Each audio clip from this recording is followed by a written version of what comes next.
సజీవులుగా ఉంచి హృదయకాల సమయంలో దేవుని మందిరానికి మనందరినీ తోడుకుని వచ్చి ఉన్నాడు. అనేకమైన ఆటంకాలను తప్పించి దేవుడు మన యొక్క పెట్టలేనటువంటి మనల్ని ప్రభు సన్నిధి ఈ విధంగా ఆయన సన్నిధిలో కనపడి ఆయన స్తుతించి ఆయన మహింపరిచే నిమిత్తము మనందరినీ దేవుడు ఇచ్చినటువంటి గొప్ప తరుణాన్ని బట్టి ఈ శ్రేష్టమైన సమయాన్ని బట్టి ప్రభువుని స్తుతిద్దాం, దేవుణ్ణి కొనియాడదాం. కార్యక్రమంలోనికి ముందుకు వెళ్దాం, ప్రార్థన చేసుకుందాం. మహాపరిశుద్ధులను సర్వశక్తి కృపానిధి కరుణా సంపన్న కృపణ మా దేవ, మీ పరిశుద్ధ పదాలకు ఉన్న స్థుతులు స్తోత్రాలు చెల్లించుకుంటున్నాం. రాజులకు రాజు, ప్రభులు ప్రభు గొప్ప దేవుని మహాగణుడు మహోన్నతుడైన తండ్రి, మీ స్తోత్రాలు చెల్లించుకుంటున్నాం. ఇశ్రాయేలు సైన్యములకు అధిపతిగా ఉంటున్న దేవా, మీ స్తోత్రాలు అయ్యా. ఉదయకాల సమయంలో సత్యసవర్త సహవాసంలో ఉన్న ప్రతి తండ్రి కుటుంబాన్ని మీరు జ్ఞాపకం చేసుకొని ఈ యొక్క ఉదయకాల సమయంలో కొంతమందిని ప్రభ రావడానికి మీరు ప్రభు చూపించారు. దాన్ని బట్టి నీకు స్తోత్రాలు చెల్లించుకుంటున్నాం. అనేక మందికి లేనటువంటి గొప్ప తరుణాన్ని భాగ్యాన్ని మీరు మాకు అనుగ్రహించినందుకు మీకు స్తోత్రాలు చెల్లించుకుంటున్నాం అయ్యా. ఉదయకాల సమయంలో తండ్రి చేరి వచ్చిన మేమందరం కూడా అతని మా హృదయాన్ని మీరు సమర్పించుకుని ఆ ప్రభు నేను స్తుతించి నేను మహింపరిచి నేను కనపరిచే భాగ్యాన్ని మీరు మాకు అనుగ్రహించమని కూడా అడుగుతున్నాం. గొప్ప తండ్రి నీకు స్తోత్రాలు. గడిచిన దినాల్లో మీరు మమ్మల్ని కాపాడారు. మా ప్రయాణాల్లో రాకపోకల్లో సమస్యలను తోడు నుండి అపాయం నుండి కీడు నుండి శోధన నుండి దుష్టి నుండి తప్పించి రక్షించావు. నీకు స్తోత్రాలు. నీ రెక్కల నేడుకని మమ్మల్ని భద్రపరిచినందుకు నీకు స్థుతులు స్తోత్రాలు చెల్లించుకుంటున్నాం. ఇది ప్రభు ఉదయకాల సమయంలో మీరు మాకు ఇచ్చినటువంటి ఆయుష్కాల దినాలను బట్టి నీకు స్తోత్రాలు చెల్లించుకుంటున్నాం. నీ మందిరంలో చేరి ఈ విధంగా స్తుతించే భాగ్యాన్ని మీరు మాకు అనుగ్రహించినందుకు మీకు స్తోత్రాలు. ఇంకా అనేక మంది రావాల్సి ఉన్నారు, వారితో కూడా మీరు మాట్లాడండి. ఇక ప్రభా ప్రతి చిక్కులను ఆటంకాలను తొలగించి నీ సన్నిధికి వారిని తోడుకొని రమ్మని పడుతున్నాయి. ఈ పరిశుద్ధ దినాన్ని ఇక ప్రభా మేము వృధా చేయకోకుండా తండ్రి నేను స్తుతించి నిన్ను ఆరాధించే భాగ్యం ప్రతి ఒక్కరికి మీరు అనుగ్రహించమని కూడా అడుగుతున్నాం తండ్రి. నీ స్తోత్రం. మా నిమిత్తమే అవును నీ లోకానికి వచ్చావు, నీ ప్రాణాన్ని పెట్టావు, నీ రక్తాన్ని చిందించి మమ్మల్ని ప్రియమైన పెట్టగా జనాంగంగా సొత్తుగా మమ్మల్ని చేసుకున్నందుకు మీ స్తోత్రాలు పొందాలి. ఇచ్చిన రక్షణ మేము నిర్లక్ష్యం చేయకోకుండా ప్రభా నేను స్తుతించి మాకు మా బ్రతుకు దినములన్నింటిలోనూ ఇక ప్రభా నేను స్తుతిస్తూ నేను మహింపరచు నీ నామాన్ని కనపరుస్తూ మాకు ఉన్నటువంటి విశ్వాసాన్ని బలపరుచుకుని ముందుకు సాగుట్లో సహాయం చేయండి. ప్రభు చూపించండి. మీరే మాకు తండ్రిగా ఆశ్రయవర్గంగా ఉండి మమ్మల్ని నడిపించమని పడుతున్నాం. ఇంకా అనేక మంది ఇది ప్రభా తండ్రి ఈ ఉదయకాల సమయంలో మా తండ్రి సార్వత్రిక సంఘంలో జరిగిన పరిచర్యను జరగబోతున్న ఆరాధనలో కూడా మీరు ఉండండి తండ్రి. నీ మహిమతో వాటిని జరిగించుకోండి. ఆటంకాన్ని శత్రు శోధన బాణాన్ని మీరు తిప్పి కొట్టమని పడుతున్నాం తండ్రి. నీ నామ మహిమార్థమే ప్రభా యొక్క ఆరాధన జరగడానికి నీ కృప చూపించండి. రక్షణ లేని వారికి ప్రభు నీ రక్షణ కార్యాలు ఆ మందిరంలో జరిగించమని కూడా అడుగుతున్నాను తండ్రి. అనేక మంది అన్ని జనులు మా ప్రభా నేను తెలియక తెలిసిన వారు అనేక మంది నిర్లక్ష్యంతో ఉన్నారు. వాటితో మీరు మాట్లాడండి. నీ కార్యాలు వారి పట్ల జరిగించుకుని మందిరానికి మీరు నడిపించుకోమని కూడా అడుగుతున్నాం. ప్రభా అందరూ అంతటా మారుమనసు పొందాలని నీ యొక్క ఉద్దేశం నీ చిత్తం నీ ప్రణాళిక అయినది కనుక మా ప్రభా ఎవరు నశించిపోవడానికి ఇష్టం లేదు కనుక మా తండ్రి ప్రభా వారిని కూడా మీరు రక్షించుకోమని కూడా ప్రాముఖ్యంగా ఈ పినగాడి తండ్రి రామపురం ప్రాంతంలో అనేక మందితో మీరు మాట్లాడండి తండ్రి. మీరు రక్షణ మారుమనసులు వారికి అనుగ్రహించమని కూడా అడుగుతున్నాం. ప్రభు చూపించండి. నీ కార్యాలు జరిగించుకోండి. ప్రాముఖ్యంగా మా సత్య సువార్త సహవాసాన్ని నీ చేతులు సమర్పించుకుంటున్నాం. సంఘంలో ప్రతి పెట్టిన కుటుంబాన్ని మీరు జ్ఞాపకం చేసుకోండి. ప్రాముఖ్యంగా సునీల్ మీ పెట్టిన కాపుదలు ఉంచండి. ఇంకా మా బంధువులు మా ప్రియులు అనేక మంది దూర ప్రాంతాల్లో ఉంటున్నారు మా ప్రభా వారికి కావాల్సినటువంటి అవసరతలన్నింటినీ తీర్చండి. ప్రభా ఈ యొక్క ఆదివారం కానీ మీ మందిరానికి వెళ్ళి నేను స్థుతించుకునే భాగ్యం వారికి అనుగ్రహించమని పడవచ్చున్నాం. కృప చూపించమని పడవచ్చున్న ఉదయకాల ఆరాధన అంతా నీ చేతులు సమర్పించుకుంటున్నాం. మొదటి పాటలు పాడేవారితో నేను స్థుతించి నేను ఆరాధించే వారితో మీరుండండి. నీ పరిశుద్ధాత్మతో నింపి ప్రభాని స్థుతించి సహాయం చేయమని పడవచ్చున్నాం. ప్రార్థించే వారితో మీరుండండి. మా ప్రభాని పరిశుద్ధాత్మతో నింపమని పడవచ్చున్నాం. ఉత్తర పశ్చితుల భాగంలో మీరుండండి. మీ మాట మాకు వినిపించండి. వాక్య ధ్యానంలో మీరుండండి. మా ప్రభా మా తండ్రిని మీరే మా తండ్రి మహింపరచుకోమని పడుతున్నాం. తండ్రి నన్ను వాడుకొని మా తండ్రి ఇక నన్ను మరుగుపరుచుకొని మీరు మహిం పొందమని కూడా అడుగుతున్నాను. నీ జీవ మాటలు మాకు వినిపించమని కూడా అడుగుతున్నాను. తద్వారా మా జీవితాలు మా యొక్క బ్రతుకులు మేము పట్టుకుంటానికి మీరు సహాయం చేయమని కూడా అడుగుతున్నాం. కృప చూపించండి. రానన్ని దినాలన్నింటిలో కూడా మాకు ఇవ్వబోతున్నటువంటి ఆయుష్కాల దినాల్లో ప్రభాన్ని రాకడ పర్యంతము మా మరణ పర్యంతము నీకు నమ్మకస్తులని బిడ్డగా మేము ఈ లోకంలో జీవించి నీ మహిమార్థంగా నీకు సాక్షులుగా మమ్మల్ని నిలబెట్టుకుని అనేక మందికి మాదిరికరమైన జీవితాలు జీవించడానికి నీ కృప చూపించమని కోరుచున్నాం. ఈ ఉదయకాల ఆరాధన అంతటిని కూడా నీ చేతులు సమర్పించుకుంటున్నాం. ప్రారంభం నుంచి చివరి వరకు మీరు అధ్యక్షత వహించండి. ప్రతి ఆటంకాన్ని తొలగించండి మా ప్రభా. ఈ పరిశుద్ధాత్మ సన్నిధిని మీరు ప్రభు ఇక్కడ ఉంచమని కూడా ప్రసన్నతను ఇక్కడ ఉంచండి తండ్రి. నీకు స్తోత్రాలు వందనాలు చెల్లించుకుంటున్నాం. ఎలక్ట్రిసిటీని నీ స్వాధీనంలో ఉంచుకోండి. మైక్ సిస్టమ్ని మీ స్వాధీనంలో ఉంచుకొని ఈ యొక్క ఆరాధన అంతటిని కూడా నీ మహిమత్వమే జరిగించుకోమని కోరుచున్నాం. ప్రారంభం చివరి వరకు మీరు అధ్యక్షత వహించి మహిమ ఘనత ప్రభావాలు నీవు ఆరోపించుకోమని కోరుచు ఈ పొద్దున మా కొరకే తిరిగి రానున్న నజరేయుడైన యేసయ్య పరిశుద్ధ నామంలో అడిగి వేడుకొంచున్నాం తండ్రి. ఆమేన్. అందరం లేచి నిలబడి ఇది చెల్లించిన తర్వాత పితృ పుత్ర శుద్ధాత్మలై మేఘాన్నిచ్చు దేవుని స్తుతించు సర్వలోకమా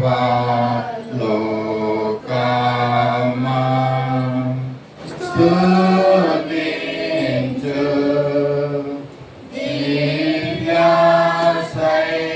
దివ్యసైన్యమా.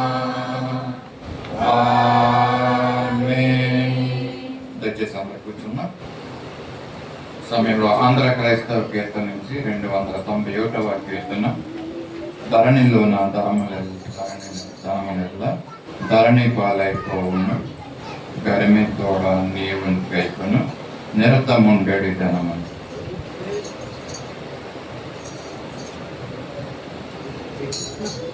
చక్కని పాటని అర్థసహితమైనటువంటి పాటను మనం పుస్తకాలు ఓపెన్ చేసి పాటల పుస్తకాలు దాంట్లో ఉన్న మాటల్లో ఉన్నటువంటి అర్థాలను గ్రహిస్తూ ఈ పాటను పాడుకున్నాం. ఒక అర్థాన్ని చేస్తున్నాను. ధరణిలోని ధనం గురించి మనం ఆశించుకోకుండా ఆయన్ని మనము కైకొనాలి. నిరతముండేటి ధనం అంటే ఆత్మధనము, ఆత్మ దేవుడిచ్చేటువంటి ఆ యొక్క కాపుదల గురించి మనం దాని గురించి మనము ధ్యానం ఉంచుకోవాలి. పాడదాం ఈ పాట. అందరం కలిసి దేవుని స్తుతిస్తూ ఈ పాటను పాడదాం. ధరణిలోని ధనములెల్లా ధనము పాలైపోవును ధరణి పాలైపోవును గరిమ తోడ నీవు కైకొను నిరతముండెడి ధనమును నిరతముండెడి ధనమును ధరణిలోని ధనములెల్లా ధరణి పాలైపోవును ధరణి పాలైపోవును. యేసునందు నిత్య జీవం విపుడు దేవుడిచ్చును తీసుకొనుము దాని వేగము దివ్యవరముగా నమ్మికను తీసుకొనుము దాని వేగము దివ్యవరముగా నమ్మికను. ధరణిలోని ధనములెల్లా ధరణి పాలైపోవును ధరణి పాలైపోవును. విడువు నీదు పాపములను తడవు చేయగా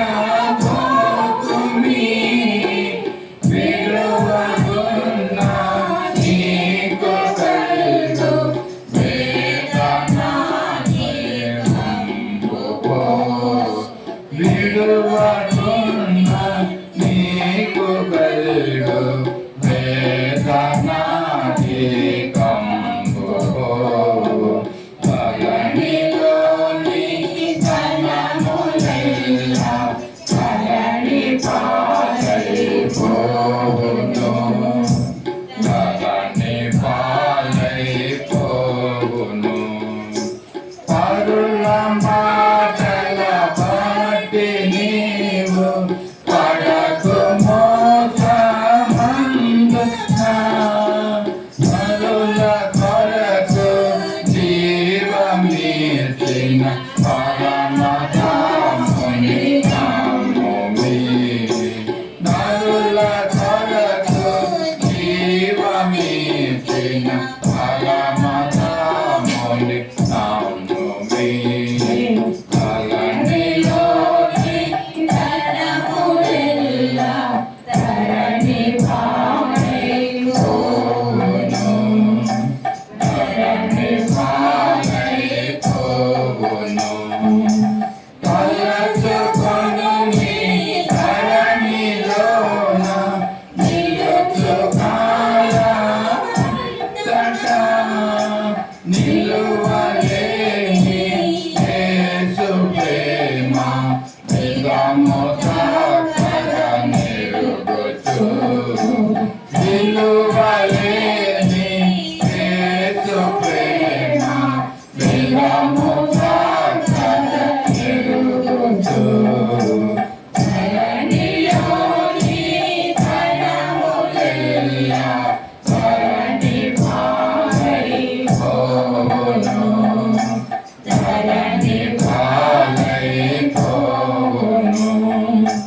దైవ కృపను బోలునట్టి దివ్య భాగ్య సంతతియం నీవు చూడ భూమిత నేలనెతట వెదకినం నీవు చూడ భూమిత నేలనెతట వెదకినం ధరణిలోని ధనములెల్లా ధరణి పాలైపోవును ధరణి పాలైపోవును గరిమతోడ నీవు గైకొను చిలకముండెడి ధనమును చిలకముండెడి ధనమును ధరణిలోని ధనములెల్లా ధరణి పాలైపోవును ధరణి పాలైపోవును. హల్లెలూయా. సమయంలో ఉత్తర ప్రచుత్రాల భాగంలో పరిశుద్ధ గ్రంథం నుంచి యెషయా 57వ అధ్యాయం 1 నుంచి 10 వచనాలు ఉత్తర పరిచిత రీతిగా మన మధ్యలో మండా జయ ముందుకు వచ్చి ఒక ఉత్తర పరిచిత భాగం నడిపించవలసిందిగా కోరుచున్నాను. పరిశుద్ధ గ్రంథం నుంచి యెషయా 57వ అధ్యాయం 1, 10 వచనాలు ఉత్తర పరిచిత రీతిగా చదువుకుందాం.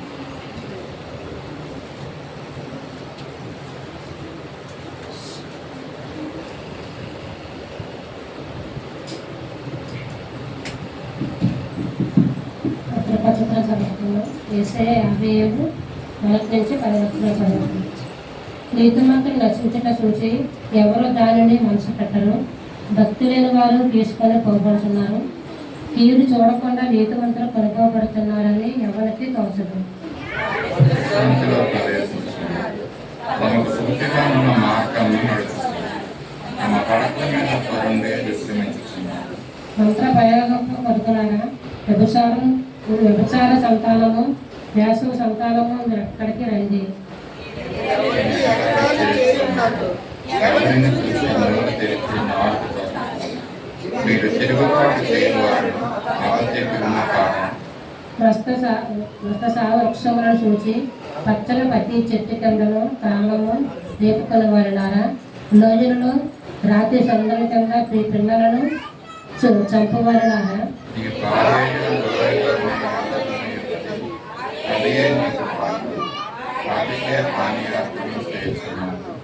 వాటికే నైవేద్యం నడిపించుతున్నాను. ఇవన్నీ జరగగా నేను ఊరకుండదగిన ఉన్నతమైన మహాపర్వతముల మీద నీ పరుపు వేసుకుంటువి, బలికి అర్పించుటకును అక్కడికే ఎత్తుకువి. ఏ తలుపుల వెనకను ద్వారబండ వెనకను నీ జ్ఞాపక స్నేహము ఉంచుతుంది. మాకు వరడే పట్టణకి మంచిది, నీ కొరకు వెడల్పు చేసుకుని నీ పక్షంగా వారితో నిబంధన చేసేది. నీ వారి మనసుకు కనబడిన చోట దాన్ని ప్రేమించి నీవు తైలము తీసుకొని రాజునొద్దకు పోతివి, పరుగుల ద్రవ్యములను విస్తారంగా తీసుకొని నీ రాయబారులను దూరములకు పంపితివి. పాతాళమంతా లోతుగా నీవు లొంగితివి. నీ దూర ప్రయాణం చేత నీకు ప్రయాసపడినను అది అసాధ్యమని నీవు అనుకొనలేదు. నీవు రుణము తెచ్చుకుంటే కనుక నీవు సమస్యలేదు. దేవుడి సమయంలో చదవబడిన ఈ యొక్క ఉత్తర ప్రత్యుత్తర భాగాన్ని మన మధ్యన కట్టి సొంత దేవాకారి గారి ముందుకు వచ్చి మనకు వివరిస్తారు.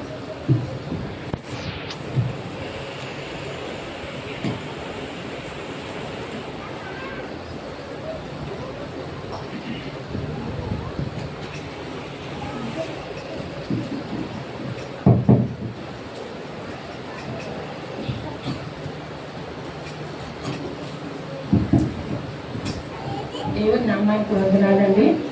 రాత్రంతా గడిచిన వారమంతా దేవుడు మనల్ని కాచి కాపాడి ఈ దినము ఆయన సన్నిధానంలోకి వచ్చి స్తుతించి ఆరాధించడానికి మనల్ని అందరినీ సజీవ లెక్కలో ఉంచినందుకు ఆయనకే ఘనత మహిమ కలిగి ఉందాక. అందరూ సంతోషంగా ఉన్నారా?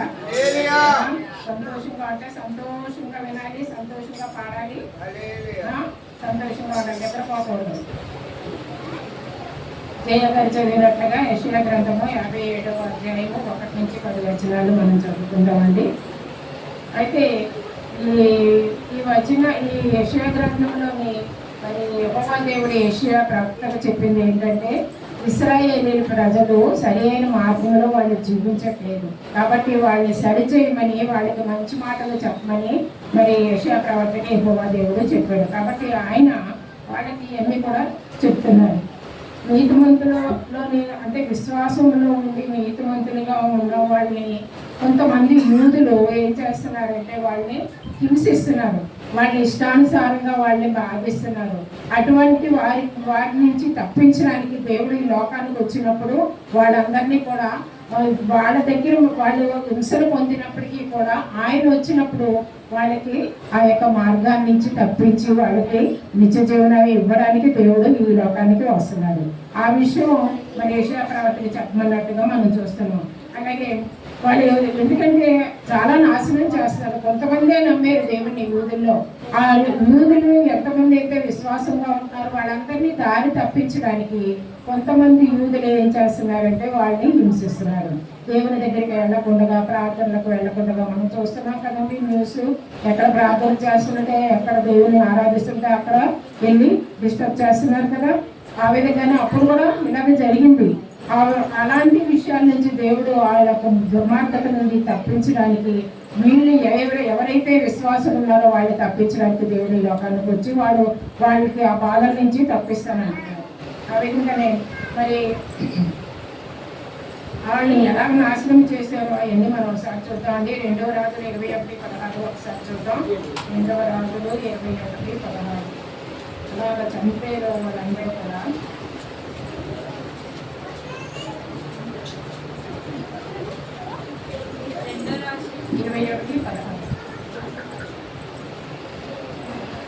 నాబోతు చనిపోయినని అహాబు వినలేచి మరియు మనష్షే యెహోవా దృష్టికి చెడుతనము నడిచి యూదా వారిని పాపంలో దింపినదిని కాక యెరూషలేమును ఈ కొన నుండి ఆ కొన వరకు రక్తముతో నిండినట్లు నిరపరాధుల రక్తము మక్కుగా వలికించెను. అంటే ఏం చేశారండి ఇప్పుడు ఈ యొక్క వీళ్ళందరినీ కూడా అక్కడ దేవుని యొక్క ప్రజలందరినీ కూడా వాళ్ళు ఏం చేశారండి, ఒక్కరు కూడా లేకుండా చంపేశారట. అంత విధంగా వాళ్ళని హింసించారట. ఎవరు హింసించారంటే యూదులే మరి ఆ యొక్క రాజ్యంలో ఉన్నటువంటి వాళ్ళని వాళ్ళ ఇష్టానుసారంగా చంపి వాళ్ళని ఆ యొక్క అంత రక్తాన్ని అంతటి కూడా అక్కడ చిందించినట్టుగా మనం చూస్తున్నాం. నిరపరాధుల రక్తాన్ని చిందించారు అక్కడ. కాబట్టి వాళ్ళు ఏం చేశారంటే వాళ్ళ రాజ్యాలు కోల్పోయినట్లుగా మనం చూస్తున్నాం. ఆ విధంగా వారు విశ్రాంతిలో ప్రవేశించుతున్నారు. తమకు సూటిగా ఉన్న మార్గాన్ని నడిచేవారు తమ పడకల మీద పడి విశ్రమించుతున్నారు. విశ్రాంతిలో వాళ్ళు అంటే ఇప్పుడు మనం అనుకుంటామండి, అయ్యో ఈయన ఇంత మంచి ఆయన, ఇంత బాగా వాక్యం చెప్తున్నారు, ఇంత బాగా మరి దేవుని ప్రకటిస్తున్నారు, ఆయన చనిపోవడం ఏంటి అనుకుంటాం మనం కదా. మంచి వాళ్ళు చనిపోయినప్పుడు మనం ఏమనుకుంటాం, అప్పుడే చనిపోయినట్టు అయ్యో ఈయన మంచి అయినా అనుకుంటాం. దేవుడు నీతిమంతుల్ని మొదటగా తీసుకెళ్ళిపోతారట. ఎందుకంటే వాళ్ళు చేసిన పనంతా చేస్తారు, ఇంకా ఈ భూలోకంలో ఉండి ఈ పాపాన్ని వాళ్ళు చూడకుండా, ఈ శ్రమలు వాళ్ళు భరించకుండా, ఈ శ్రమలు వాళ్ళకి అంటుకోకుండా ఉండేటట్లు దేవుడు వాళ్ళు తీసుకెళ్ళిపోతారు. అయితే మనం ఏమనుకుంటున్నామంటే వాడికి మంచి నిద్ర విశ్రాంతిని కలుగు చేస్తారట దేవుడు.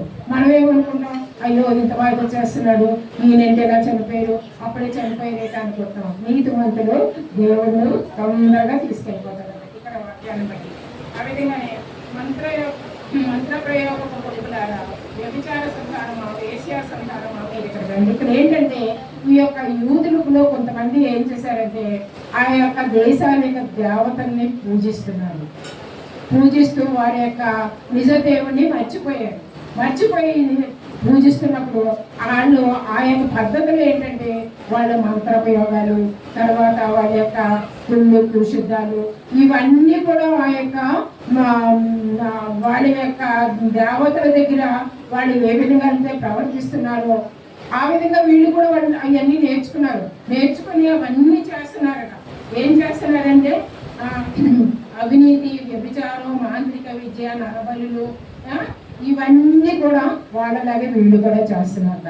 దేవుడు ఏదైనా సహిస్తాడు కానీ విగ్రహారాధన దేవుడు సహించడు. మొదట నుంచి కూడా మరి అయ్యగారు రోజు చెప్తున్నాడు, మొదటి ఆజ్ఞ ఏంటి అని అడుగుతుంటే మనం చెప్తున్నామా? మొదటి ఆజ్ఞ ఏంటో మనం తెలుసుకోవాలి. నేను తప్ప వేరొక దేవుడు ఉండకూడదు, దేన్ని ఆయన పూజించుకుంటున్నారు. కాబట్టి ఎవరైతే విగ్రహాన్ని అంటే దేవుడు సృష్టించిన దేవుడు ఆకాశాన్ని, తర్వాత ఆకాశంలో చంద్ర నక్షత్రాలను, సూర్యచంద్ర నక్షత్రాలను సృష్టించారా లేదా? ఆయన దేవుడే సృష్టించారు కదా. మరి వాటిని ఎందుకు పూజిస్తున్నారు? చంద్రుడిని పూజిస్తారు, సూర్యుని పూజిస్తారు, నక్షత్రాలు పూజిస్తారు. దేవుడికి అది ఇష్టం ఉండట్లేదు, అది చెయ్యొద్దు అని దేవుడు చెప్తున్నారు. మరి భూమి మీద ఉన్నటువంటి ప్రతి ఒక్కది అంటే ఏంటి, ఒక చెట్టుని చూస్తే పూజిస్తున్నారు, పుట్టను చూస్తే పూజిస్తున్నారు, రాయిని చూస్తే పూజిస్తున్నారు. దేవుడు వాటిని పూజించమని చెప్పలేదు కదా, అది మనం చేస్తున్నాం, అది ఆయనకి కోపం. ఆ విధంగా సముద్రంలోని చేపలు కూడా, చేప కూడా ఒక దేవత అంటారు, చేప కూడా ఒక దేవుడు అంటారు, పూజిస్తుంటే దేవుడికి ఇష్టం ఉంటుందా? నేను వద్దన్న దాన్ని వీళ్ళు చేస్తున్నారని దేవుడికి కోపం వస్తుంది. ఆ కోపాన్ని మనం తగ్గించాలి అంటే మనం ఏం చేయాలి? మనము ఆ పని, ఆయనకు వ్యతిరేకమైన పని ఏది కూడా మనం చెయ్యకూడదు. అది ఆయన కోరుకుంటున్నటువంటి విషయం. మీరు ఎవరిని ఎగతాళి చేస్తున్నారు, ఎవరిని చూసి నోరు తెరిచి నాలుక చదువుతున్నారు. వీళ్ళందరూ ఏంటంటే ఈ యూదుల గురించి చెప్పబడిన వాక్యాలు ఇవన్నీ. మీరు ఎందుకు ఇలా చేశారు, నేను నా ప్రజల్ని మీరు ఎందుకు దారి తప్పిస్తున్నారు అని చెప్పి ఆ యొక్క యూదులు, దారి తప్పిపోయినటువంటి యూదులు, ఇష్టానుసారంగా తిరుగుతున్నటువంటి యూదులు, ఇష్టానుసారంగా ప్రవర్తిస్తున్న యూదుల గురించి ఇక్కడ చెప్పబడిందండి. అలాగే 5వ వచనం చూసినట్టే వస్త్రకావక్షములను చూచి పచ్చని ప్రతి చెట్టు కిందను పామము పెట్టుకుని వారులారా, లోయలలో రాతి సంత కింద పిల్లలను చంపువారులారా. ఇది ఏంటంటే మరి దేవుడు మనకి సంతానం ఇస్తారు. ఆ సంతానాన్ని మనం దేవుని మార్గంలో మనం నడిపించుకోవాలి. అంతేకాని ఆ సంతానాన్ని దేవుని బలిమని అడగలేదు కదండి. అయితే దేవుడు ఇచ్చిన సంతానాన్ని దేవుడి కొరకు బ్రతికించకుండా వాళ్ళు ఏం చేస్తున్నారంటే బండలకేసి కొడుతున్నారట. చంటి బిడ్డల్ని అగ్నిలో నడిపిస్తున్నారట, చంటి బిడ్డల్ని చంపుతున్నారట. ఎవరు చంపారండి? ఏ రాజు చంపాడు పిల్లల్ని? హిజ్కియా చంపాడు. తన యొక్క బిడ్డల్ని ఏం చేశాడండి? అగ్నిలో నడిపించాడు కదా. దేవుడికి అది ఇష్టమా? ఆయన తనకు ఇచ్చినటువంటి సంతానాన్ని మరి మనము మంచి మార్గంలో మనం నడిపించాలనుకుంటే మన ఇష్టానుసారంగా బిడ్డలను కూడా చంపుతున్నాం. దాని గురించి, అలాంటి చంపే వాళ్ళ గురించి దేవుడు ఇక్కడ రాయబడి ఉన్నాడండి. అయితే ఆ విధంగా మరి దేవునికి వ్యతిరేకంగా చేసే పనులు, మనం చేసే పనులు మనకు ఇప్పుడు కనపడుతున్నాయి కదా చదువుతుంటుంటే. మరి మనం కూడా ఆ విధంగా చేస్తే దేవుడు మన మీద కూడా కోపగిస్తాడు కదా. మనం దేవుడిని దేవుడా అని పూజిస్తూ, దేవుడిని ఆరాధిస్తూ మళ్ళా మనం వెనక్కి తిరిగి చూడకూడదు. మళ్ళా మనం ఆ చెట్టుకి పుట్టకి రాయికి చేపకి మనం మొక్కుకొని ఉండకూడదు. అలా మొక్కితే దేవునికి కోపం వస్తుంది కదా. అరే నా బిడ్డలు నేను ఎంత చెప్పినా కూడా వీళ్ళు ఇలాగే ఉంటారు. ఇప్పుడు మన ఇంట్లో పిల్లలు చిన్నపిల్లలు మనం చెప్పినప్పుడు వినకపోతే వాళ్ళు ఏం చేస్తారు, అబ్బాయి వీడు అసలు మాట వింటలేదని టపటపటగా కొడతాం కదా. అది మన నైజం, మనం కొడితే వాళ్ళు మాంటారు కదా, మళ్ళీ ఇంకొకసారి చేయండి కదా. మరి దేవుడి కోపం వస్తే ఏం చేస్తాడు, దేవుడి కోపం వస్తే కూడా చేస్తాడు కదా. దేవుడికి కోపం మనం లేకుండా ఉండాలంటే ఆయన ఆజ్ఞలకు మనం లోబడాలి. ఆ విధంగా ఈ భాగ్యము లోయలోని రాళ్ళలోని అన్నది అవియే నీ భాగ్యము, వాటిని పానీయాత్మకంగా చేస్తున్నాము. ఆ విధంగా దేవుడికి వ్యతిరేకంగా ఇవన్నీ చేస్తున్నారని దేవుడు ఇక్కడ చెప్తున్నారండి. వాటినే నైవేద్యము అర్పించుతున్నాము. ఇవి అన్నీ జరుగుగా నేను పొందిన ఉన్నతమైన పర్వతం మీద నీ పరుపులు వేసుకుంటేవి బలి అర్పించుటకు అక్కడికే ఎక్కుతుంది. దేవుడికి వ్యతిరేకమైన పనులన్నీ యూదులు చేస్తున్నారండి. వ్యభిచారం చేస్తున్నారు వీళ్ళు. దేవుడికి మరి మనకి సంఖ్యాకాండంలో చాలా విషయాలు అన్నీ చదివినట్లయితే వ్యభిచారం అంటే దేవుడికి చాలా కోపం. అయితే ఈ వ్యభిచారం చేసినప్పుడు మరి ఆ వ్యభిచారం చేస్తూ ఇష్టానుసారంగా ఇశ్రాయేలీలు అషాలోని యుద్ధానికి వెళ్ళినప్పుడు వాళ్ళతోటి ఫిలిస్తీన్తోటి ఏమైందండి, అక్కడ తెగులు వచ్చింది. ఎలాగా వ్యభిచారం చేస్తున్నారు వాళ్ళు, ఇతర స్త్రీలతోటి వ్యభిచారం చేస్తున్నారు ఇశ్రాయేలు ప్రజలు. అప్పుడు ఏమైందండి, తెగులు వచ్చింది. 20,000 మంది చనిపోయారు. ఎంతకి అయినప్పటికీ కూడా బుద్ధి లేదు. ఇంకా బుద్ధి లేకుండా ఏం చేశాడు, ఒక ఇశ్రాయేలు షిమ్యోను గోత్రంలో పెద్ద అధికారి అయినటువంటి వాడు కొడుకు మిద్యాను స్త్రీని తీసుకొచ్చి అందరూ చూస్తుండగా, మోషే చూస్తుండగా, ప్రజలు చూస్తుండగా, అందరూ చూస్తుండగా పాపం చేయడానికి తీసుకెళ్తున్నారు. అయితే ఈ అహరోను మనవడు ఫీనెహాసు, అహరోను కొడుకు అనమాట. ఆ ఫీనెహాసు ఏం చేశాడు, ఏంటి ఎంత చేసినా దేవుడికి ఇంకా వ్యతిరేకంగా ఇంతమంది చనిపోయారు, అయినా బుద్ధి లేదు వీడిలా చేస్తున్నాడని. దేవుడికి ఎలాగైతే మనుషుల మీద కోపం వచ్చిందో దేవుడు అలాగే ఆ యొక్క ఫీనెహాసు కూడా ఆ విధంగానే ఫీల్ అయ్యి ఏం చేశాడంటే ఒక ఈట పట్టుకొని పాపం చేసిన వాళ్ళు ఇద్దరిని చంపేసినప్పుడు ఏమైంది, ఆ పాపం ఆగిపోయింది. ఇప్పుడు దేవుడు ఏమన్నాడు, నా కోపం ఏంటో మరి ఈ ఫీనెహాసు తగ్గించాడు, మళ్లించాడు అని ఉన్నది అక్కడ. తన పాపాన్ని మళ్లించాడు. ఇంకా దేవుడు ఏమి శిక్ష వాడికి విధించను. ఈ ఫీనెహాసు చేసినటువంటి పాప పరిహారానికి ఆయన ఏం చేశారంటే తన కోపాన్ని మళ్లించాడట. దేవుడు ఇంకా కోపపడకుండా వాడి మీద ఆ దేవుడు అక్కడికక్కడికే ఆగిపోయింది.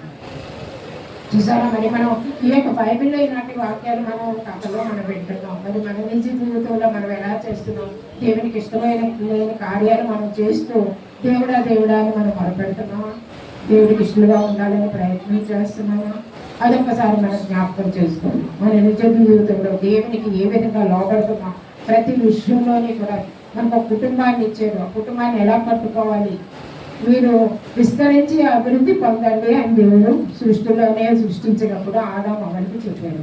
అంటే ఏంటి, ఒక కుటుంబం అది విస్తరించాలి, ఆ విధంగా ఉండాలి. అంటే దేవుడికి ఇష్టంగా ఆ కుటుంబం జీవించాలి. కానీ మన ఇష్టానుసారంగా మనం జీవిస్తూ నీ ఇష్టానుసారంగా నువ్వు నీ భర్తని ఇష్టానుసారంగా పడతా, బిడ్డలు ఇష్టానుసారంగా ఉంటాయి, ఆశీర్వదింపబడుతుందా కుటుంబం? ఆశీర్వదింపబడుతుంది. దేవుడికి ఇష్టమైన రీతిలో నడిస్తేనే దేవుడు ఆ కుటుంబాన్ని ఆశీర్వదిస్తాడు. ఆయన ఆశీర్వాదాలు మనం పొందుకోవాలంటే తల్లి, తండ్రి, పిల్లలు అందరూ ఐక్యత, ప్రేమ, సమాధానం కలిగి గురుంలో ఉండాలి. అలా ఉన్నట్లయితే ఆశీర్వాదాలు దేవుడు మనం అడగకుండానే అన్ని ఇస్తాడు. కానీ దేవుడిచ్చే ఆశీర్వాదాలు మనమే పోగొట్టుకుంటున్నాం. ఎందుకు? మన అవిధేయత వలన, మన సరైన జీవితాలు మనం జీవించకపోవడం వల్ల మనం దేవుని దగ్గర నుంచి ఆ యొక్క ఆశీర్వాదాన్ని పోగొట్టుకుంటున్నాం. ఆ విధంగానే ఇక్కడ ఇజ్రాయేల్ ప్రజలు కూడాను, అందరూ కూడా కాదు, ఇజ్రాయేల్ ప్రజలు కొంతమంది విశ్వాసంతో ఉన్నవాళ్ళు ఉన్నారు, దేవుని కోసం బ్రతికే వాళ్ళు ఉన్నారు. కానీ వ్యతిరేకంగా ఉన్నటువంటి వాళ్ళు ఏం చేస్తున్నారంటే ఈ విశ్వాసాన్ని కూడా చెబుతున్నారు. అది దేవునికి ఇష్టం ఉండట్లేదు. కాబట్టి ఏం చేయాలండి, దేవుడు చెప్పిన మాటలు మనం వినాలని ఇక్కడ విషయాల ద్వారా ఏ విధంగా అంటే ఇశ్రాయేలు ప్రజలకి బోధిస్తున్నారు, ఆ విధంగా మరి మనం కూడా ఉండాలి అని ఈ రోజుల్లో మనం జ్ఞాపకం చేసుకోవాలి. బలి అర్పించేస్తారు.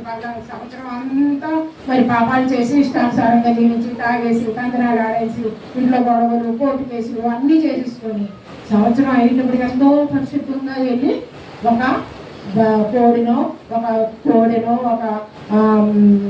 గొర్రెనో మేకనో దేన్నో కదండి బలిచేస్తారు. బలిచేస్తే అమ్మాయి అక్కడ పాపాలన్నీ పోయి అని చాలా హ్యాపీగా ఉంటాయి. మళ్ళీ మళ్ళీ మొదలు పెడతాం.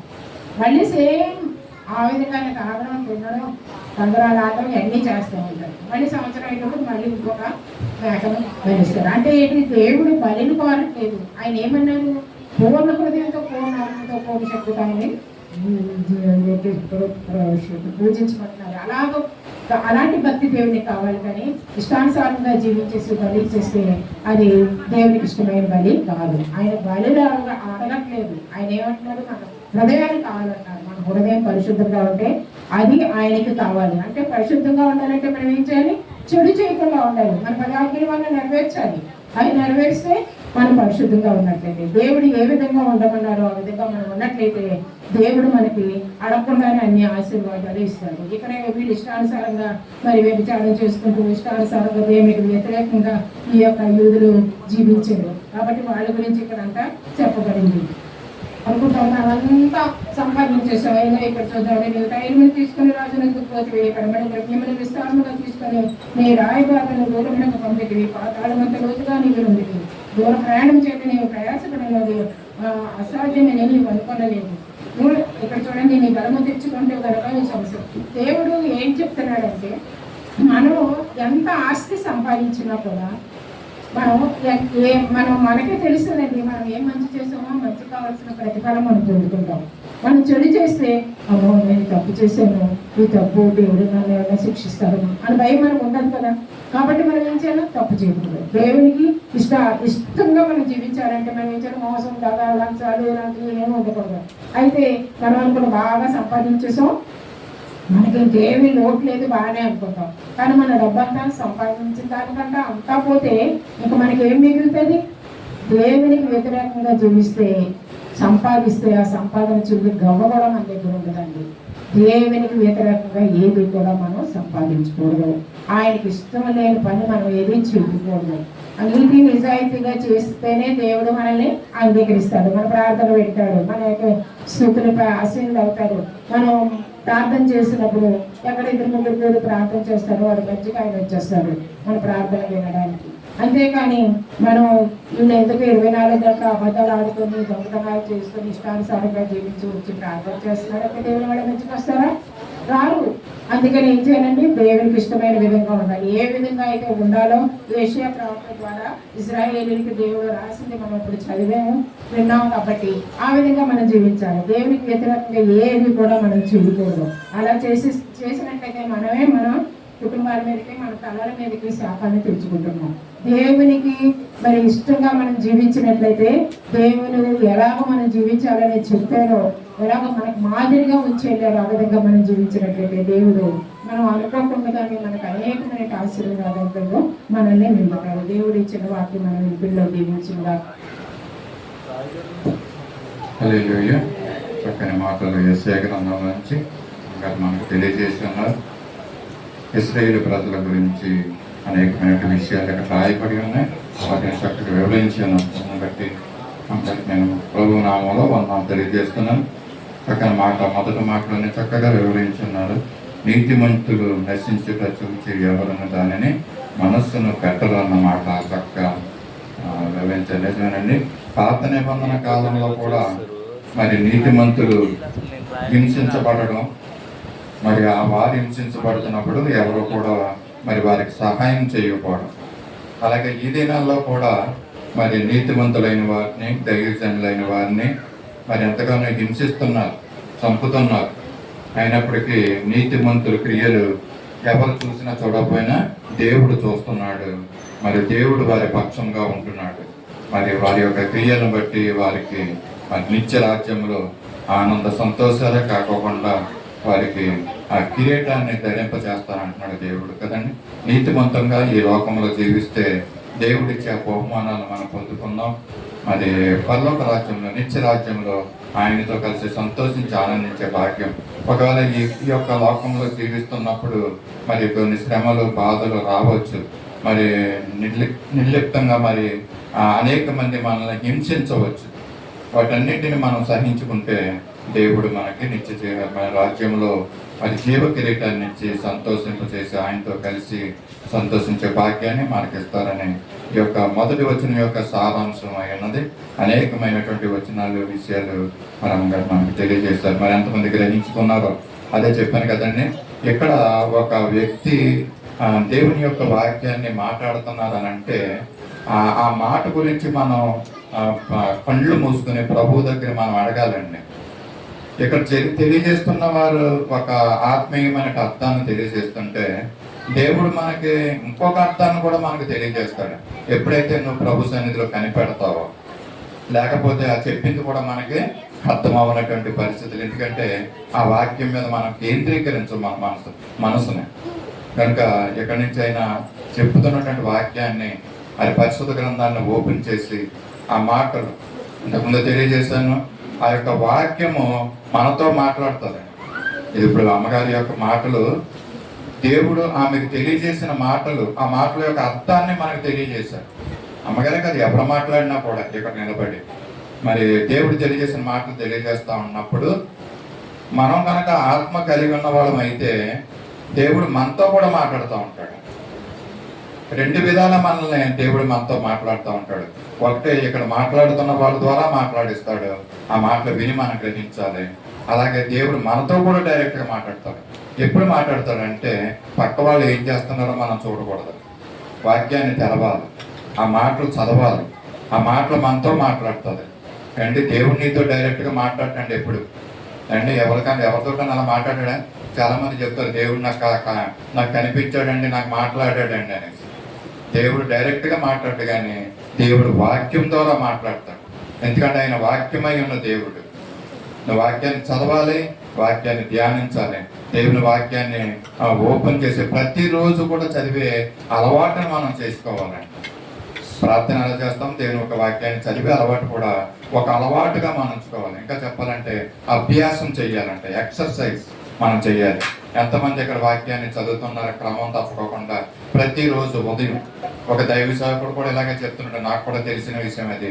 ఉదయకాలం లెగిసిన వెంటనే ప్రార్థన చేసుకున్న తర్వాత నీ బంధువులతోటి, మిత్రులతోటి, ఇది అంతకన్నా ప్రాముఖ్యంగా ఉన్నటువంటి ఈ సెల్ ఫోన్ తోటి మాట్లాడక ముందు నువ్వు దేవునితో మాట్లాడాలంట. ఎంతమంది ఈ విధంగా మాట్లాడుతున్నారు? ప్రభుతో మాట్లాడిన తర్వాతే నువ్వు ఇతరులతో మాట్లాడాలంట. అంటే ఏం చేయాలండి? ఏం చేయాలి అండి? ఇతరులు లేవకముందు మనం లేవాలండి. లేకపోతే వాళ్ళు లెగ్స్ మనతో మాట్లాడటం మొదలెట్టేస్తాం కదండి. వాళ్ళు మాట్లాడక ముందే మనం లెగ్సి మన ప్రభుతో మాట్లాడాలి. ఇటువంటి అనుభవం ఎంతమందికి ఉందో. ఇంకొక విషయం నేను ముందు ఇంకా వెళ్తాను. తెల్లవారుజామున మెలుపు రాకముందు నేనైతే ఏం చేస్తానంటే ప్రార్థన చేయకముందు, వాక్యం చదవకముందు ఇదిగో దేవుని మాటలని కొన్ని జ్ఞాపకం చేసుకుంటాను. అంటే రాత్రి జాములంతే, తెల్లవారుజాములంతే దేవుని మాటలు జ్ఞాపకం చేసుకుంటే చాలా మంచిది. ఇంకా చెప్పాలంటే ఈ దినము వాక్య సందేశం ఏం చెప్పాలో సిద్ధపడిన తర్వాత మరి ఆ వాక్య సందేశాన్ని ఒకసారి జ్ఞాపకం తెచ్చుకుంటారండి. తెల్లవారు లెగ్గానే మా నాన్నగారు చెప్పేవారు, తెల్లవారు లేచిన వెంటనే చదువుకోవాలనేవారు అండి. తెల్లవారు లేచిన వెంటనే చదివితేనంట అది మనకి జ్ఞాపకం ఉండిపోతుందంట. మరి తెల్లవారు లేచిన తర్వాత అంటే మైండ్ డిస్టర్బ్ అవ్వకముందే మన చదువు మీద పెట్టాలి. ఆ మనసుని చదువు పెడితే ఆ చదువు మన బుర్రలోకి ఎక్కుతుంది, అది మన పరీక్షల్లో రాయగలం, అది జ్ఞాపకం ఉంటుంది. మరి ఇది నాన్న దేవుడు తెలియజేసి మాట్లాడంటే దేవుని మాటలు మనము మైండ్లో పెట్టుకోవాలి. ఇంకా ఆత్మీయ అర్థం ఏం చేయాలంటే మరి వాక్యాన్ని మనం అర్థం చేసుకోవాలి. ఇతరులు చెప్తున్నప్పుడు వినాలి. వింటూ దేవుడు మనతో మాట్లాడే విషయాన్ని కూడా మనం గ్రహించుకోగలిగి ఉండాలి. ఇటువంటి అనుభవంలోకి దేవుడు మనందరినీ నడిపించిన గాక. దేవుడి కొద్ది మాటలు ప్రభు మన వెనుకల్లో దేవుడు ఆశీర్వాదం చేయాలని ఆశపడుతూ ఈ మాటలు తెలియజేస్తున్నాం. ఈ సమయంలో విజ్ఞాపన ప్రార్థన చేసుకున్నాం. మన మధ్యనటువంటి సరైన ప్రసాద్ గారు ముందుకు వచ్చి విజ్ఞాపన ప్రార్థన చేయవలసిందిగా కోరుతున్నాం. అందరం కళ్ళు మూసుకుందాం. మనం మన అవసరతల నిమిత్తం ప్రభు సన్నిధిలో పెడదాం. మరి బ్రదర్ ప్రార్థన చేస్తుండగా మనం కూడా మన హృదయాన్ని దేవుని సన్నిధిలో కుమ్మరించుకుంటూ ఇదిగో మన ఏంటి అవసరతలు ఉన్నాయి, అవసరతలను ప్రభు సన్నిధిలో పెడుతూ మనం అడుగుదాం. దేవుడు తప్పుకోకుండా వాటిని మన జీవితంలో మరి నెరవేరుస్తాడు. వాటిని మనం పొందుకోగలం కూడా. ప్రభు దగ్గర అడుగుదాం, మన ప్రభు దగ్గర విజ్ఞాపన చేసుకుందాం. కళ్ళు మూసుకున్న అందరూ ప్రార్థనలో ఏకీభవిద్దాం. ప్రార్థన చేసుకున్నాం. మహాపరిశుద్ధులైన ప్రేమ గల యేసయ్యా, మీ ఘనమైన నామానికి వందనాలు, స్తుతులు, స్తోత్రాలు చెల్లించుకుంటాం. నాయన ప్రతి విశ్రాంతి నుంచి విశ్రాంతి వరకు నన్ను నా సంఘాన్ని సజీవుల లెక్కలు కాచి కాపాడి ఉదయకాల సమయంలో చిన్న మందిగా కూడి మీ సన్నిధిలో ప్రార్థించడానికి ఇచ్చిన బాబుని బట్టి వందనాలు, స్థితులు, స్తోత్రాలు చెల్లించుకుంటాం. నాయన మేము ఆ పార్టీ వాళ్ళ తండ్రి ఏ యోగ్యత ఏ మంచి లేదు మమ్మల్ని ప్రభా ప్రేమించి నాయన మరొక విశ్రాంతి మాకు ఇచ్చాము. నాయన ఈ సన్నిధిలో ప్రార్థించే జీవితం, నేను స్థుతించే జీవితాలు నాకు ఇచ్చినందుకు, ఇచ్చిన అవకాశాన్ని బట్టి నీకు వందనాలు చెల్లించుకుంటాం తండ్రి. నాయన ఈ దినము లేక, ఈ సమయం లేక, నాయన ఈ అవకాశం లేక ఎంతో మంది తండ్రి వారికంటే మేము గొప్పవారు కాదు నాయన. నాయన తండ్రి మా శక్తి కాదు, మా భక్తి కాదు, మా బలము కాదయ్యా, నీ ఉచితమైన కృపను బట్టి, నీ అపారమైన ప్రేమను బట్టి నీకు వందనాలు చెల్లించుకుంటాం తండ్రి. మేమేమి చెల్లించగలము నాయన, నువ్వు బలులు కోరట్లేదు, ఆత్మలో కోరట్లేదు తండ్రి. గిరికి కలిగిన హృదయంతో నిన్ను స్థితించబడ్డాం. అలాంటి నాయన జీవితాలు, అలాంటి హృదయాలు మాకు దయచే నాయన. మాలో నిన్ను వచ్చిన స్థితి తీసివే నాయన, వేషధారణ జీవితాలు తీసివే తండ్రి నాయన. నాయన మాదిరికరమైన జీవితాలు మాకు దయచే, నిన్ను పోలిన జీవితాలు మాకు దయచే నాయన. యేసయ్యా నీకు వందనాలు తండ్రి నాయన.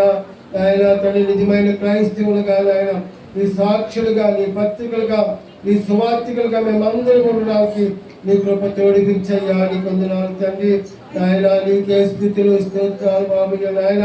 మా కీళ్ళ ద్వారా, మా నడవడి ద్వారా నాయన తండ్రి నాయన నిన్ను గలపరిచేవారిగా ఉంటానికి నీ కృప తోడిపించమని అడుగుతున్నాం తండ్రి. ఇంకా యేసయ్యా నీకు వందనాలు, స్థితులు, స్తోత్రాలు చెల్లించుకుంటున్నాను. ఈ కాల సమయంలో నాయన నీ సన్నిధిలో ప్రతి ఒక్క బిడ్డను జ్ఞాపకం చేసుకుని ఆయన నీ సన్నిధిలో ఒక్క జన్మ గడిపితే 1000 దినాల కంటే శ్రేష్టమంటావు నాయన. బిడ్డలకు ఇచ్చిన మార్గాన్ని బట్టి స్తోత్రాలు. ఎంతో మంది బిడ్డలు వారి పనిపాట్ల వల్ల, నిర్లక్ష్యం వల్ల, సాతాను బంధకాల వల్ల నాయన రాళ్ళ సన్నిధికి రాలేకపోయారు తండ్రి. బిడ్డలకు మంచి అవకాశము దయచే, మరొక అవకాశం దయచే. బిడ్డలందరూ వచ్చి నీ సన్నిధిలో మోకరించి నిన్ను ప్రార్థించి స్థితించే జీవితం ప్రతి ఒక్క బిడ్డకి దయచే నాయన. యేసయ్యా నీకు వందనాలు తండ్రి, స్థితులు, స్తోత్రాలు నాయన. దేవుని సంఘాన్ని సందులో జ్ఞాపకం చేసుకోని ఆయన జీవము దయచే తండ్రి. నీకు స్తోత్రాలు. నీ ఆత్మ మండింపు దయచే నాయన. నీకు వందనాలు. నీ పరిశుద్ధాత్మతో ప్రతి ఒక్క బిడ్డను తాకయ్యా. నీకు వందనాలు చెల్లించుకుంటాం తండ్రి. ఆత్మ వరాలతో, ఆత్మ ఫలాలతో ప్రతి ఒక్క బిడ్డను నింపయ్యా. నీకు వందనాలు. ఎందుకంటే మీరు ఆకలి బహు సమీపంగా ఉంది నాయన. అందరి పని ఆత్మని కొమ్మలిస్తున్నట్లు మీ నాయన యవ్వనాలు, దర్శనాలు కంటాలట్లవుతుంది నాయన. ఆయన ఆత్మ కార్యాలు మందిరంలో జరిగించిన ఆయన నీకు వందనాలు, స్తోత్రాలు, స్థితులు చెల్లించుకుంటున్నాను తండ్రి. మందిరం సమస్త జనులకు ప్రార్థనా మందిరం అంటున్నావు తండ్రి. నీ మందిరంలో నీ అద్భుత కార్యాలు, నీ ఆశ్చర్య కార్యాలు జరిగించిన ఆయన. నేను ఆత్మ కనుక నన్ను ఆరాధించేవారు ఆత్మతోను సత్యంతోను ఆరాధించమంటున్నాం. ఆత్మతో సత్యంతో ఆరాధించే జీవితం ప్రతి ఒక్కరికి దయచే నాయన. నీకు స్తోత్రాలు. నీ వాక్యాన్ని చదివేవారుగా నాయన, నిన్ను ప్రార్థించేవారుగా, నిన్ను స్తుతించేవారుగా ప్రతి ఒక్క బిడ్డ ఉండడానికి నీ కృప తోడిగించయ్యా. నీలో మేము కట్టబడినప్పుడు నాయన మేము ఫలిస్తానని నాయన. నీలో కట్టబడే జీవితాలు, నీతో పెనవేసుకునే జీవితాలు మా ప్రతి ఒక్కరికి దయచే బాబుయ్యా. నాయన తండ్రి నాయన, పెదవుల ద్వారా నిన్ను స్థితించేవారుగా కాకుండా ఉదయాంతరాంగాల్లోంచి నిన్ను ప్రార్థించే జీవితం మాకు దయచే నాయనానికి స్తోత్రాలు చెల్లించుకుంటాం. నీ మందిరంలో అద్భుత కార్యాలు, ఆశ్చర్య కార్యాలు జరిగించు. అనేక లోతుల ఆత్మలు నీ మందిరానికి నడిపించిన ఆయన నీకు వందనాలు తండ్రి. స్తోత్రాలు చెల్లించుకుంటాం నాయన. ఇంకా తండ్రి పినగాడి గ్రామాన్ని, ఈ రాంపల్ గ్రామాన్ని నాయన నువ్వు వాడుకో తండ్రి. జ్ఞాపకం చేసుకో. ఎంతో మంది బిడ్డలు నాయన నిన్ను తెలుసుకోలేక నశించిపోతున్నారు తండ్రి. వాళ్ళకి ఒక అవకాశము దయచే నాయన. సృష్టికర్తమైన నిన్ను మలచి సృష్టిని పూజిస్తున్నారు నాయన. బిడ్డలకు ఒక అవకాశం దయచేసి వారికి కూడా మాలాంటి రక్షణ భాగ్యము దయచే నాయన. వందనాలు, స్తోత్రాలు చెల్లించుకుంటున్నాం తండ్రి. ఇదిగో నాయన చండి బిడ్డలు జ్ఞాపకం చేసుకో. సండే స్కూల్ బిడ్డలు జ్ఞాపకం చేసుకో నాయన. చిన్నాటి భయభక్తుల బిడ్డల పెరగడానికి నీ కృప తోడిగించిన ఆయన. బిడ్డలకు ఈలోక జ్ఞానంతో పాటు నీలోక జ్ఞానం కూడా బిడ్డలకు దయచే. వాళ్ళ చదువుల్లో నీ కృప తోడుగుంచు. స్కూళ్ళకి వెళ్ళి వస్తున్నప్పుడు నీ కృపాన్ని సన్నిధి తోడుగుంచయ్యా. నీ వందనాలు స్తోత్రాలు. ఇగో తల్లి ఎవరి బిడ్డ సన్నిధిలో జ్ఞాపకం చేసుకుని ఆయన యవ్వన కాలంలో నీ కాలి మూలట నల్లుకు మేలంటున్నావు తండ్రి నాయన. బిడ్డలు నాయన బిడ్డని సన్నిధిలో జ్ఞాపకం చేసుకుని ఆయన బిడ్డని సన్నిధిలో వాడబడ్డానికి నీ కృప తోడుగుంచి తండ్రి. బిడ్డలతో మాట్లాడయ్యా నాయన నీ సన్నిధిలో గడిపే భాగ్యము బిడ్డలకు దయచే తండ్రి. స్తోత్రాలు. బిడ్డలు నిన్ను సంతోషపరిచేవారుగా, తల్లిదండ్రులు సంతోషపరిచేవారుగా బిడ్డల ద్వారా నాయన ఈ సంఘం మహిమ పొందేటట్లుగా, నువ్వు మహిమ పొందేటట్లుగా బిడ్డలు వాడుకో తండ్రి. నీకు వందనాలు చెల్లించుకుంటున్నాం. వాళ్ళ చదువుల్లో నీ కృప తోడుగుంచు, వాళ్ళ ఉద్యోగాల్లో నీ కృప తోడుగుంచు. వాళ్ళ పట్ల మంచి భవిష్యత్తు దయచే తండ్రి. ఎంతోమంది యవన బిడ్డలు నాయన నిర్లక్ష్యంతో నిన్ను తెలుసుకొని నాయన గృహాల్లో ఉంటున్నారు తండ్రి. బిడ్డలు గద్దించయ్యా. యెహోవా చేతితో పడట బహు భయంకరమంటున్నావు తండ్రి నాయన. అలాంటి వారిగా నాయన ఆ స్థితి కాక నాయన బిడ్డలు అప్పు చెప్పుకుంటా నాయన నీ ప్రేమతో కరుణించి బిడ్డలకు మంచి అవకాశం, మరొక అవకాశం దయచే నాయన. 4 స్తోత్రాలు చెల్లించుకుంటున్నాం నాయన. ఆయన సంఘంలో వృద్ధులు జ్ఞాపకం చేసుకొని ఆయన ఇంకా మైకిల్ కానీ, జోల్కమ్మ కానీ, వాళ్ళ ప్రసాద్ కానీ నాయన తండ్రి. తండ్రి కిజురా కానీ, లోకరత్నం కానీ, మరి యోబు కానీ తండ్రి అనేక మంది బిడ్డలు వృద్ధాప్యంలో ఉంటుండి కానీ ఆయన నువ్వు తోడుగా ఉండి తండ్రి, నువ్వు అండగా కొండగా ఉండి వారిని నడిపించిన ఆయన. వృద్ధాప్యంలో నువ్వు చేయడు కానీ ఆయన వారిని నడిపించమని నడిచినాను తండ్రి. నీకు స్తోత్రాలు స్తుతులు చెల్లించుకుంటున్నాను. ఇగో తండ్రి సంఘంలో ఆయన స్త్రీల సంఖ్యను పెంచయ్యా, పురుషుల సంఖ్య పెంచి తండ్రి. పురుషులందరినీ మందిరాలు రావడానికి నీ కృప తోడుగించయ్యా. బిడ్డలతో మాట్లాడి తండ్రి ఈ లోక పరిపాటిలో పడిపోకుండా ఆయన నీ సన్నిధికి వచ్చిన ఆయన నిన్ను స్థుతించే భాగ్యము బిడ్డలకు దయచే. బిడ్డని సన్నిధి మందిరానికి రావడానికి అవకాశం కూడా వాళ్ళకి దయచేయమని అడుగుతున్నాం తండ్రి. వాళ్ళకున్న అడ్లు ఆటంకాలు తొలగించిన ఆయన స్తోత్రాలు వందనాలు చెల్లించుకుంటున్నాం మావయ్య. ఏసయ్యా నీకే స్థితులు స్తోత్రాలు. ఇవాళ దూరంలో సుజీని, సునీల్ని, వాళ్ళ కుటుంబం, వాళ్ళ బిడ్డలు కూడా జ్ఞాపకం చేసుకో. బిడ్డలు చేస్తున్న ప్రయాసం నాయన నువ్వు జ్ఞాపకం చేసుకో. వాళ్ళ ఆశలు తీర్చి నాయన వాళ్ళు ఏమైతే నీ మందిరంతో పట్ల తలంపులు కలిగి ఉన్నారో వాటన్నిటిని నెరవేర్చమని అడుగుతున్నాం తండ్రి. నీ మహిమార్థంగా చెల్లించుకొని ఆయన 4 స్తోత్రాలు చెల్లించుకుంటున్నాం. ఇంకో తండ్రి నాయన తండ్రి దేని సేవకు ప్రబలైన నీ సన్నిధి ప్రత్యేకించి జ్ఞాపకం చేసుకొని ఆయన నీ ఆత్మ జ్ఞానంతో నింపునైనా నీ పని చేయాలంటే ఎంతో కష్టము తండ్రి. ఎన్నో సాతాను ఎన్నో అడ్లు ఆటంకాలు పెడతాడు నాయన. వాటన్నింటినీ ఎదిరించి ఆయన ఆత్మ జ్ఞానము దయచే. నీ ఆత్మతో నింపు, బలపచ్చు, స్థిరపచ్చు, ధైర్యపచ్చు నాయన. నీకు స్తోత్రాలు నాయన. మంది నాయన నువ్వు బోరుగా ఉండి మాతో మాట్లాడయ్యా నాయన. ఉట్టుకొండగా వచ్చిన మమ్మల్ని నువ్వు స్థిరపచ్చు నాయన. ఏ బిడ్డ ఏ ఆశతో వచ్చిందో నాయన నాతో దేవుడు ఏం మాట్లాడుతున్నాడు బిడ్డ ఏ ఆశ పడుతుందో నాయన నువ్వు మాట్లాడు తండ్రి. బిడ్డలతో నువ్వు మాట్లాడమని నాయన వాళ్ళ హృదయాలు బలపరచమని అడుగుతున్నాం తండ్రి. అమ్మగారి పడి సరిగా జ్ఞాపకం చేసుకో. వాళ్ళ బిడ్డలు నాయన వాళ్ళ కృప తోడగించు. వాళ్ళ ప్రయాణాలని కృప తోడగించి మనం అడుగుతున్నాం తండ్రి. ఇంకా ముఖ్యంగా మా భారతదేశాన్ని జ్ఞాపకం చేసుకొని ఆయన నీ సువార్తను అణచాలని, నీ వాక్యాన్ని అణచాలని ఎన్నో అడ్లు ఆటంకాలు పెడుతున్నారు నాయన. వాళ్ళందరికీ నీ రక్షణ దయచే. నీ చిత్తమైతే వాళ్ళకి నీ మాను మనసు దయచేసి నీవే నిజమైన దేవుడు అని తెలుసుకోవడానికి బిడ్డకి నీ కృప తోడిపించయ్యా. ఆ రాధా మనోహర్ని జ్ఞాపకం చేసుకో.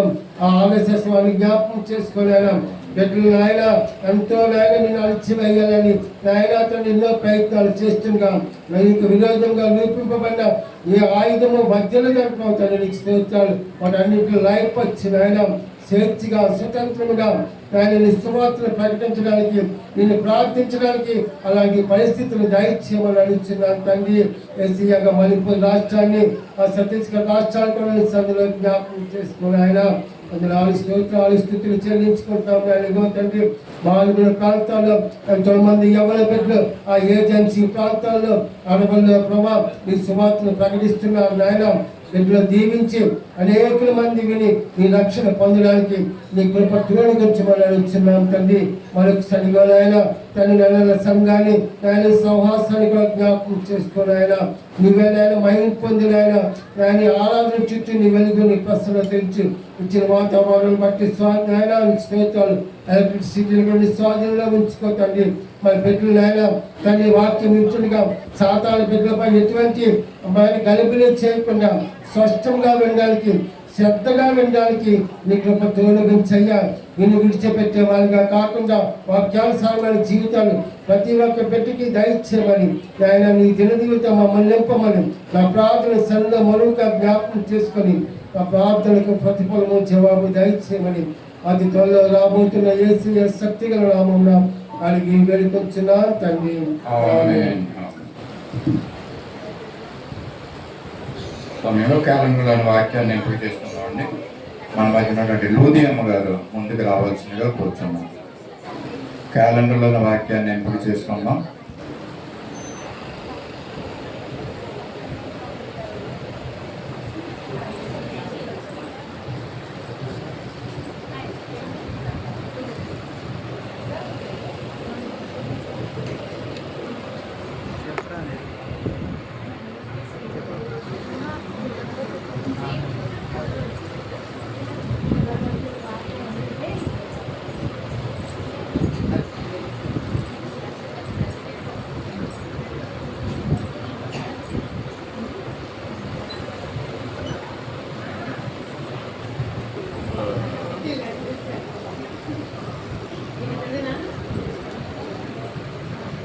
ఎస్ గ్రేస్ జాయిసీ, రెండోది ఎన్విసి కుమార్.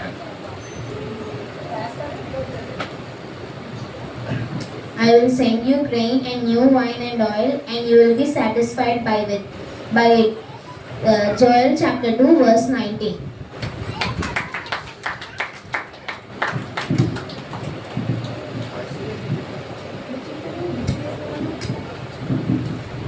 యోవేలు 2:19 యెహోవా తన జనులకు ఉత్తరమిచ్చి చెప్పినదేమనగా, అన్యజనులలో ఇకను మిమ్మల్ని అవమానాస్పదంగా చేయక మీరు తిని తృప్తి పొందినట్లు ధాన్యమును క్రొత్త ద్రాక్షారసమును తైలమును నేను మీకు పంపించదను.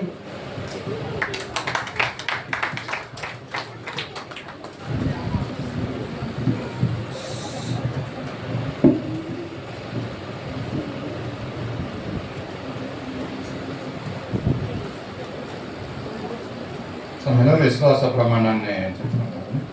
అందరూ లేచి నిలబడదాం. ఎన్విసి కుమార్ గారి ముందుకు వచ్చి విశ్వాస ప్రమాణాన్ని తెలియజేయాల్సిందిగా కోరుతున్నాం.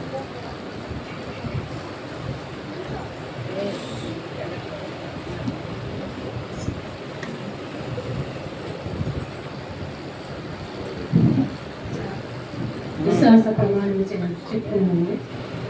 భూమి ఆకాశములను సృజించిన సర్వశక్తి గల తండ్రి అయిన దేవుని నేను నమ్ముచున్నాను. ఆయన ఏక కుమారుడు మన ప్రభు అయిన యేసుక్రీస్తును నమ్ముచున్నాను. ఈయన పరిశుద్ధాత్మ వలన కన్య అయిన మరియకు జన్మించి సిలువ వేయబడి చనిపోయి సమాధి చేయబడి అదృశ్య లోకములోనికి దిగిననియు మూడవ దినమున లేచి పరలోకమునకు ఎక్కి సర్వశక్తి గల దేవుని వద్ద ఉన్నాడనియు సజీవులకు మృతులకు తీర్పు చేయుటకు అక్కడ నుండి వచ్చిననియు నమ్ముచున్నాను. పరిశుద్ధాత్మను నమ్ముచున్నాను. పరిశుద్ధుల సహవాసము అవసరమని నమ్ముచున్నాను. పాప క్షమాపణయు శరీర పునరుత్థానము నిత్య జీవమును ఉన్నవని నమ్ముచున్నాను. దయచేసి అందరూ కూర్చొని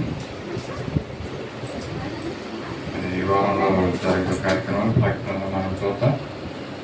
ప్రతి ఆదివారం ఉదయం 9 నుంచి 10 గంటలకి సండే స్కూల్ జరుగుతుందండి. మీ పిల్లల్ని సండే స్కూల్కి పంపించవలసిందిగా కోరుతున్నాం. అలాగే యూత్ మరి ఆరాధన అనంతరం భోజనం తర్వాత మరి యూత్ మీటింగ్ ఉంటుంది. అలాగే సండే వర్షిప్ సాంగ్స్ ప్రాక్టీస్ కూడా ఉంటుంది కనుక దయచేసి గమనించండి. భోజనాలు అయిన తర్వాత మందిరంలోకి అందరూ యవనస్తులందరూ కూడా రావాల్సిందిగా కోరుచున్నాం. ఈ వారంలో మరి పెండ్లి రోజులు, పుట్టినరోజులు ఏమి లేవండి. రికార్డు ప్రకారంగా ఏమైనా ఉంటే తెలియజేయవలసిందిగా కోరుతున్నాం. అలాగే ఈ వారంలో మరి ఈ యొక్క ఆదివారం భోజనాల నిమిత్తము గుడ్లని ఎగ్స్ని మనకి స్పాన్సర్ చేశారంటే కేసీఆర్ వారి కుటుంబము. వారిని, వారి యొక్క కుటుంబాన్ని దేవుడు బాగా దీవించి ఆశీర్వదించాలని కోరుకుంటున్నాను. ఇంకేమన్నా ప్రకటనలు ఏమంటే తెలియజేయండి. దీని తర్వాత బైబిల్ యొక్క యవనస్తులకి బైబిల్ క్విజ్ పెట్టి ఉన్నారండి. దాంట్లో ప్రైజెస్ ఇవ్వబడుతున్నాయి. పేరు చదివినప్పుడు మీరు ముందుకు వచ్చి ఈ యొక్క ప్రైజ్ని తీసుకురావాల్సిందిగా కోరుచున్నాను. మరి బ్యూరో ముందుకు వచ్చి ఈ యొక్క పేర్లు తెలియజేయవలసిందిగా కోరుచున్నాను.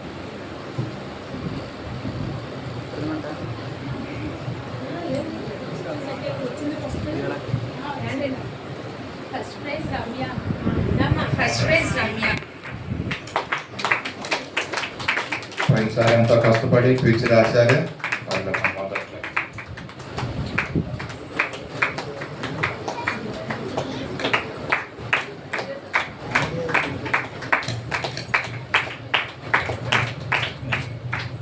సెకండ్ ప్రైజ్ రేచల్ దీపిక రాలేదు.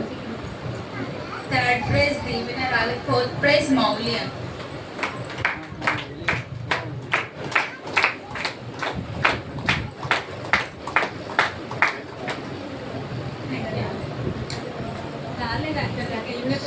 సెకండ్, థర్డ్ ప్రైజ్ గెలుచుకున్న వారు రాలేదండి. అలా వచ్చే వారం వస్తే వారికి బహుమతులు ఇవ్వబడతాయి.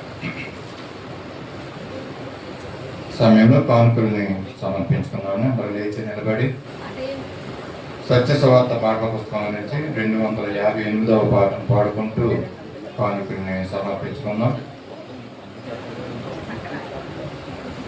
అందరూ లేచి నిలబడదాం, కానుకల్ని సమర్పించుకున్నాం.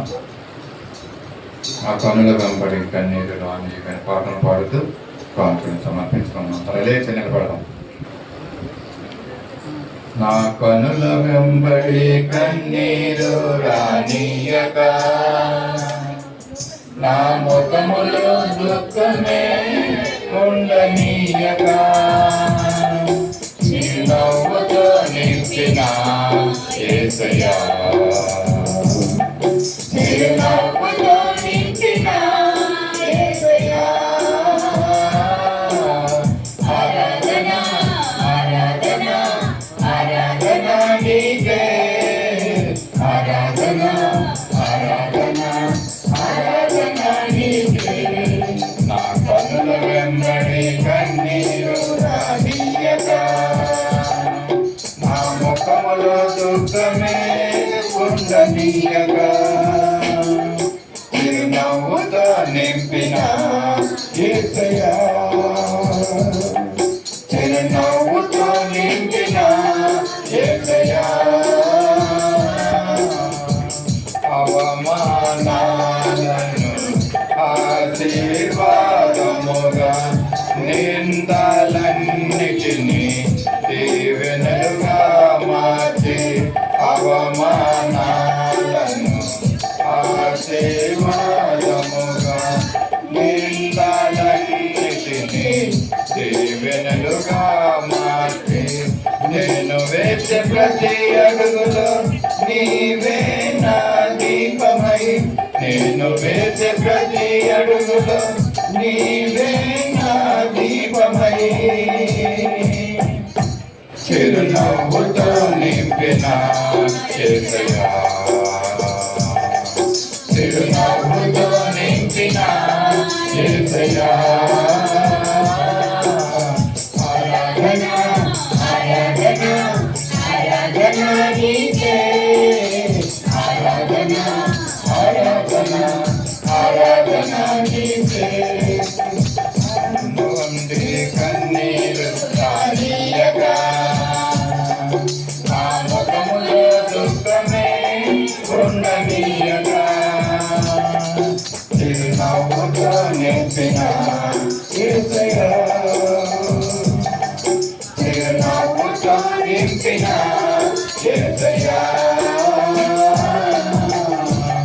సంతృప్తి లేని నా జీవితంలో సమృద్ధి నీతి కనపరచినావు.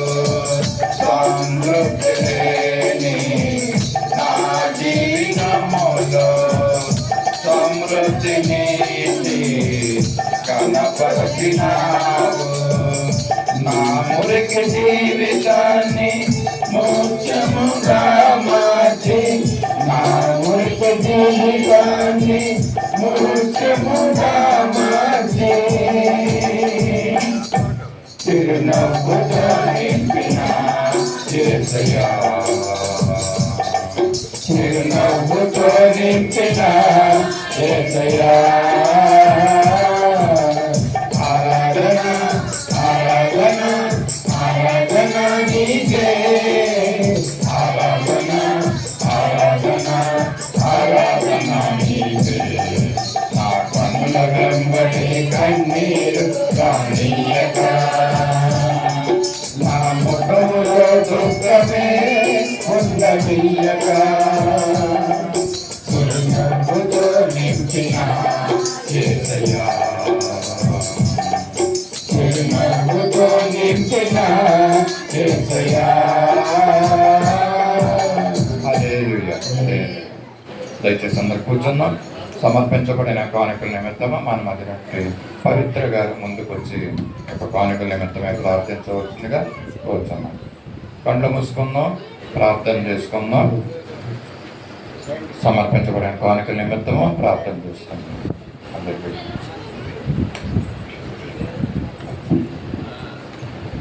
స్తోత్రం దేవా, స్తోత్రం తండ్రి, మహాపరిశుద్ధమైన దేవానికి వందనాలు, స్తోత్రాలు తండ్రి. ఈ సమయాన్ని ఇచ్చిన విధానానికి వేలాది వందనాలు, కృతజ్ఞత స్తోత్రాలు నాయన. ఇగో ప్రభా, కానుకలు ఎవరెవరైతే ప్రభా అయ్యా పడి ఉన్నారో ప్రభా, వీళ్ళందరినీ కూడా దీవించి ఆశీర్వదించండి ప్రభా. అయ్యా నూరొత్తులుగా దీవించి ఆశీర్వదించమని ఏ శక్తి గల నామం అడిగి వేడుకున్నాను తండ్రి. సమయంలో సాక్ష్యములు తెలియజేసుకున్నాము. దేవుడు మీ జీవితాల్లో చేసిన సాక్ష్యం, ఆత్మీయ జీవితాలు, శరీర జీవితం, సంఘం పట్ల దేవుడు చేసిన మేలుని సాక్ష్యాలు పంచుకోవాలనుకున్నాను. దయచేసి ముందుకు వచ్చి మీ సాక్ష్యంలో తెలియజేయవలసిందిగా కోరుచున్నాను. ముందుగా దేవాది దేవుడికి వందనాలు, అలాగే సంఘానికి, సంఘ పాపలకి నా వందనాలు చెల్లిస్తున్నాను. నా సాక్ష్యం ఏంటంటే, ఇంతటి వారం చెప్పవలసింది మరి నేను చెప్పలేకపోయాను.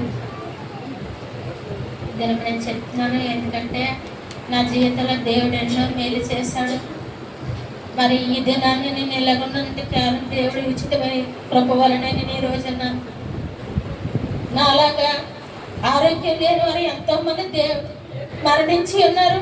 కానీ దేవుడు నాకు ఆయుష్ని, ఆరోగ్యాన్ని ఇచ్చినందుకు దేవాది దేవుడికి వందనాలు చెల్లిస్తున్నాను. అలాగే నాకు కిందట వారం బాగా బాగాలేదు, కిడ్నీలో నొప్పి వచ్చేసింది. చాలా బలహీనంగా ఉన్నాను, నిలబడలేకపోతున్నాను, పడుకోలేకపోతున్నాను. విజయం గారాలు ఆ రోజే నాకు గృహ గుడికి వచ్చారు, గృహంలో ప్రార్థన చేయడానికి వచ్చారు.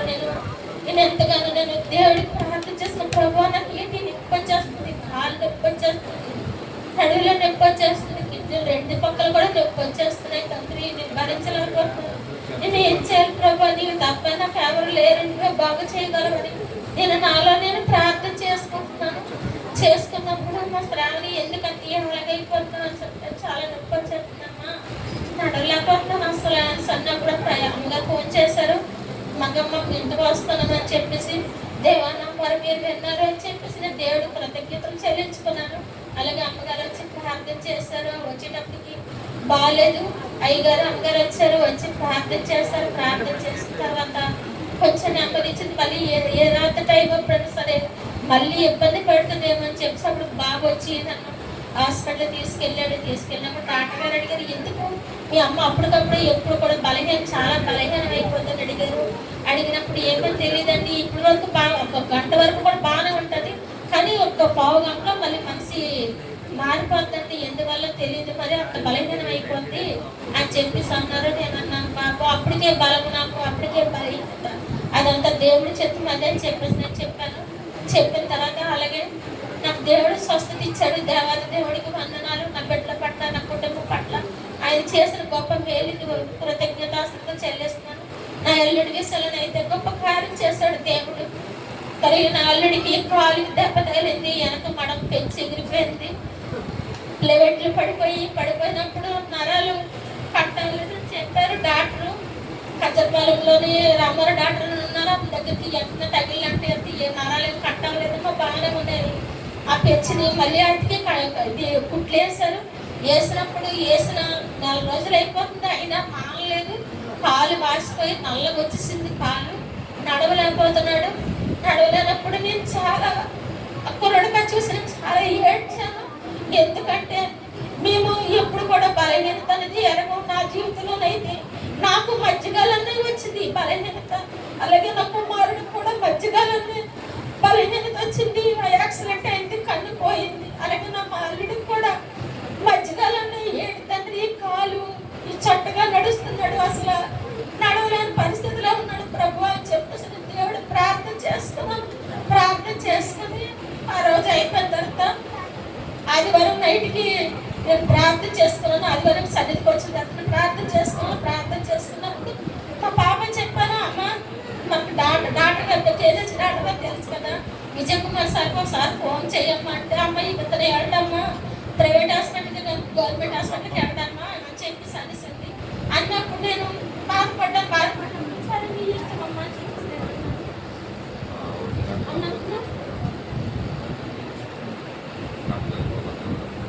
అన్నప్పుడు అప్పుడు సరే మరి ఎందుకైతే వాళ్ళకి తోసి నేను ఇక్కడ ప్రార్థన చేసుకుంటే నేను ఏమి చెప్పలేదు.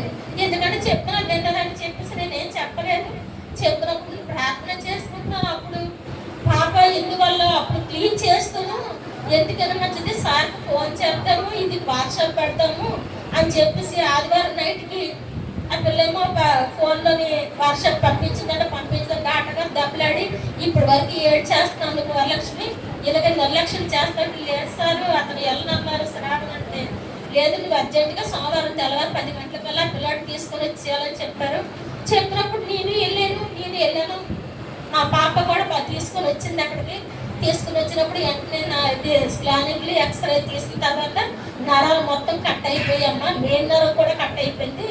ఇంకా ఇది కానీ అతకపోతే తన నడవడం కష్టమని చెప్పారు. చెప్పినప్పుడు అప్పుడు మరి ఏం చేయాలి సార్ మేము అని చెప్పేసి అంటే, కేజీహెచ్లో చేయాలంటే టైం పడుతుంది, ప్రైవేట్గా నేను మాట్లాడతాను, వరలక్ష్మి ప్రైవేట్గా చేయించుకుంటారా అని చెప్పేసి అంటే చేయించుకుంటారు సార్ అన్నారు.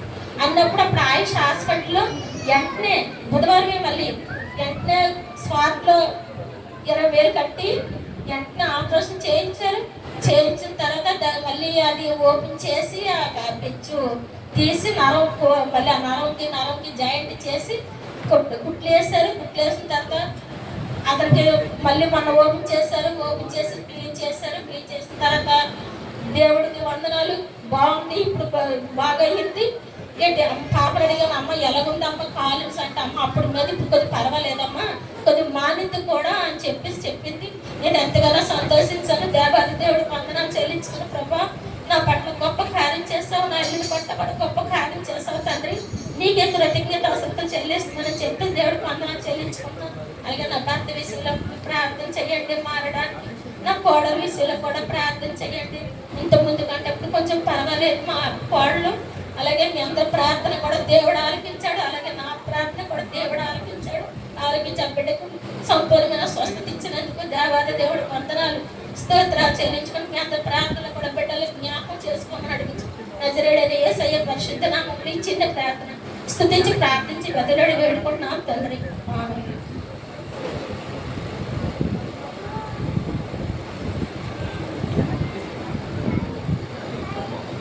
వందనాలండి. నాకు అవసరం ఉంది, వర్షం పడిపోతుంటే ఉండలేకపోతాను, ఇల్లు పడిపోయిందండి. బాబు చిన్న తరకాలు వేసి రేగులేయండి తర్వాత పెళ్లి తిన్నలు అడిగానండి. అమ్మ ఇప్పుడు ఎలాగా అంత అర్జెంట్ కావద్దు, మీరు ఎక్కడ తీసుకొని వెళ్ళిపోండి, తర్వాత వేస్తాం, పిల్లలు పెళ్ళి ఒకటి ఆడతాను అనేసి చిన్నాడు అన్నాను. తండ్రి నాకు ఎక్కడ ఇల్లు కావాలి,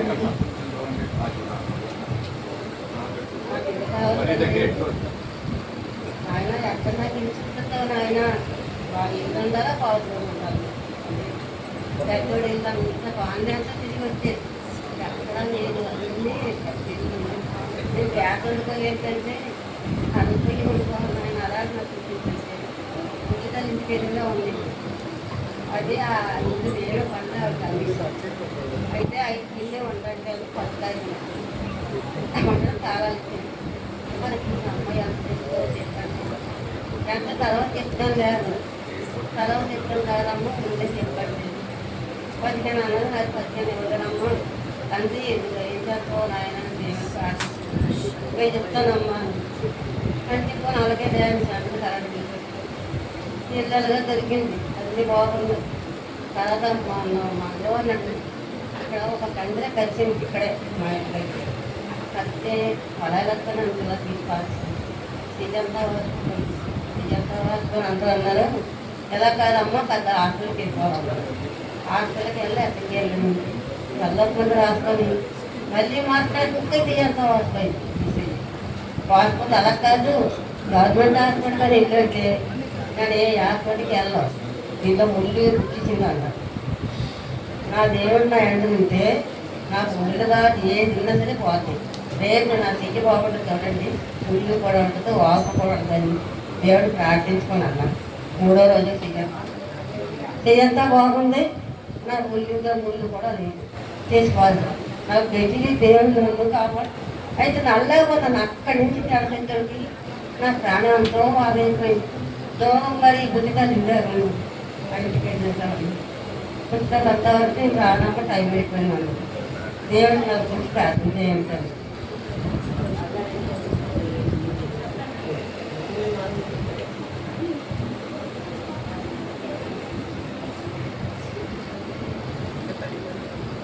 దేవుడు అతి పరిశుద్ధులు అందరికీ వందనాలండి. మీ అందరికీ రాసినట్లు వందనాలు. అయ్య గారికి వందనాలండి. మన సాక్ష్యం ఏంటంటే మరి మీకు తెలుసు మాకు అప్పుడు వ్యాన్ ఉండేది కదండి. ఆ వ్యాన్ ఆ పరిస్థితుల్లో నేను ఇలాక ఫైనాన్స్ వాళ్ళకి ఇచ్చేస్తే వాళ్ళే మంచి చెప్పి పట్టుకెళ్ళిపోయారు. పట్టుకెళ్ళిపోయిన తర్వాత నేను సంవత్సరం పోయిన తర్వాత వాళ్ళు నాకు మీద వాళ్ళు నాకు పంపించారు, ట్యూషన్ పంపించారు. మీ వల్ల నాకు 3,50,000 లాస్ అయ్యానండి, మరి నేను కట్టాలని చెప్తే నేను కట్టమయ్యా ఎందుకంటే ఒక మంచి మాట చెప్పి పట్టుకెళ్ళిపోయారు. ఇప్పుడు నేను డబ్బులు కట్టమంటే చాలా అలాంటి డిస్కషన్ అయింది. ఆ కోర్టుకు కేసు వేస్తానండి. కోర్టుకి కేసు వేస్తే ఇంచుమించు 6 నెలలు తిరిగామండి కేసుకి. నేనే వెళ్ళేవాడిని రోజును. అయితే మరి ఒకసారి నేను పెట్టుకున్న లాయర్ ఏం చేశానంటే నేను మంగళూరులో ఉన్నప్పుడు నేను 19గా నేను వాయిదాలు వెళ్ళకపోతే మనకి అరెస్ట్ అని పంపించేస్తానండి. నాకు తెలియదు లాయర్, నేను వెళ్ళలేదు, నేను పెట్టుకున్న లాయర్ కూడా కోర్టుకి వెళ్ళి నా గురించి మెసేజ్ చెప్పలేదు. చెప్పకపోతే నాకు ఆల్రెడీ అరెస్ట్ వాళ్ళకి పంపించారు. నాకు తెలియక నాకు మా చోళమండలం ఫైనాన్స్ లాయర్ కూడా క్రిస్టియన్ అండి.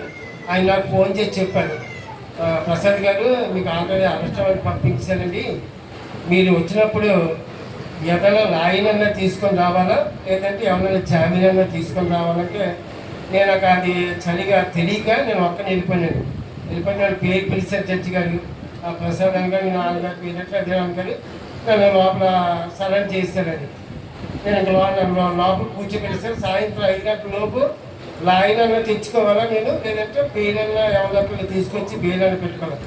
టైం లేదు, అప్పటికే 4:30-5 అయిపోతుంది.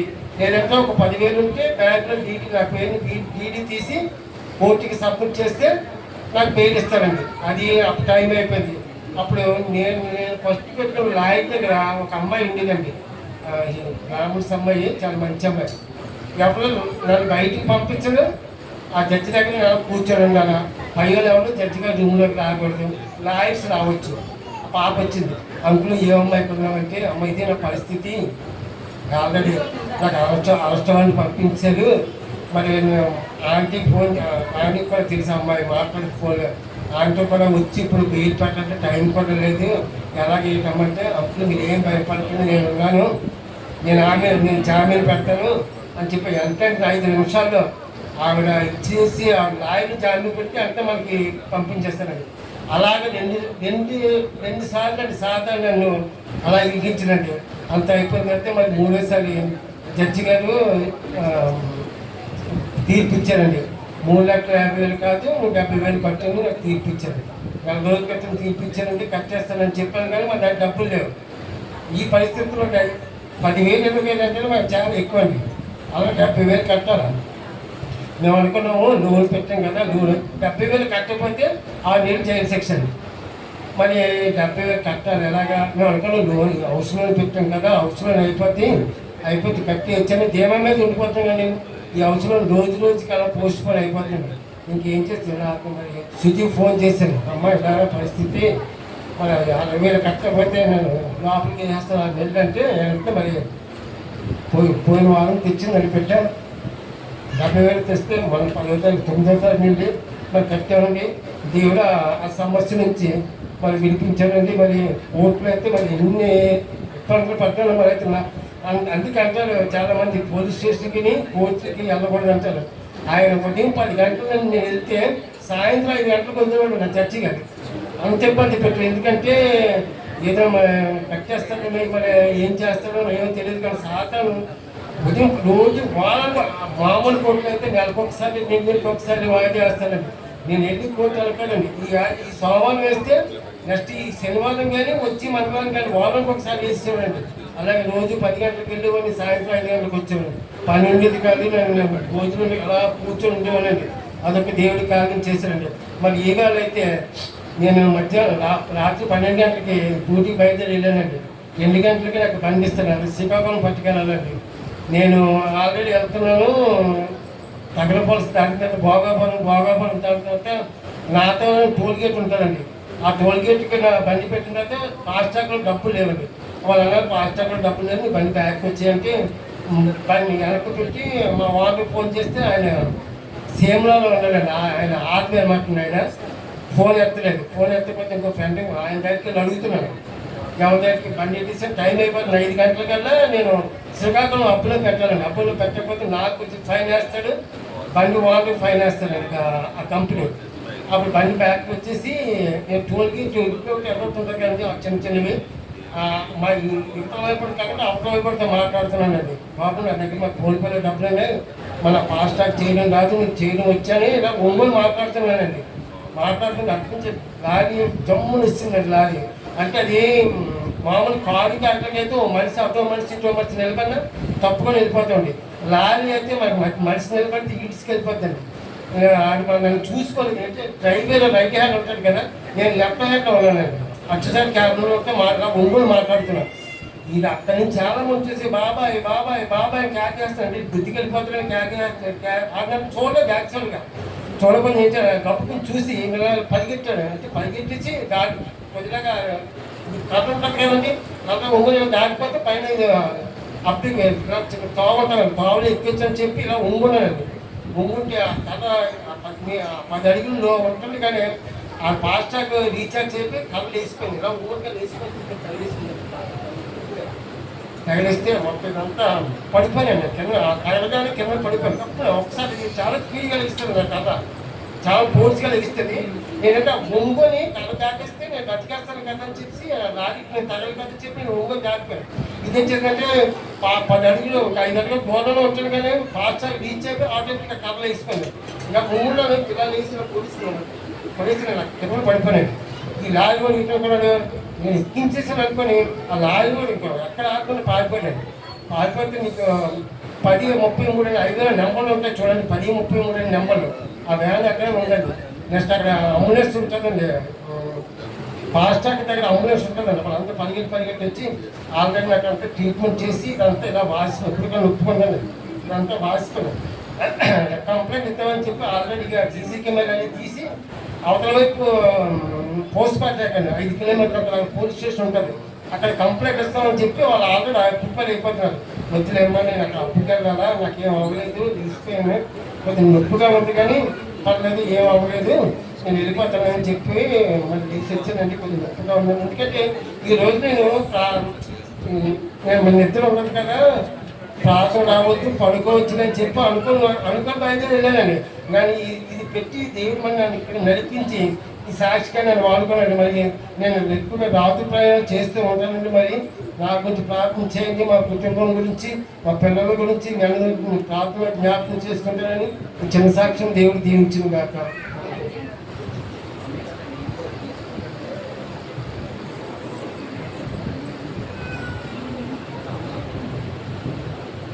దేవుని నామానికి వందనాలండి. కూలిన సంఘానికి, పాస్టర్ గారికి, ఆంటీ కూడా ప్రత్యేక వందనాలు చెల్లిస్తున్నాను. మన సాక్ష్యం ఏంటంటే, నేను ట్రీట్మెంట్ తీసుకొని 1 year అయిపోయింది.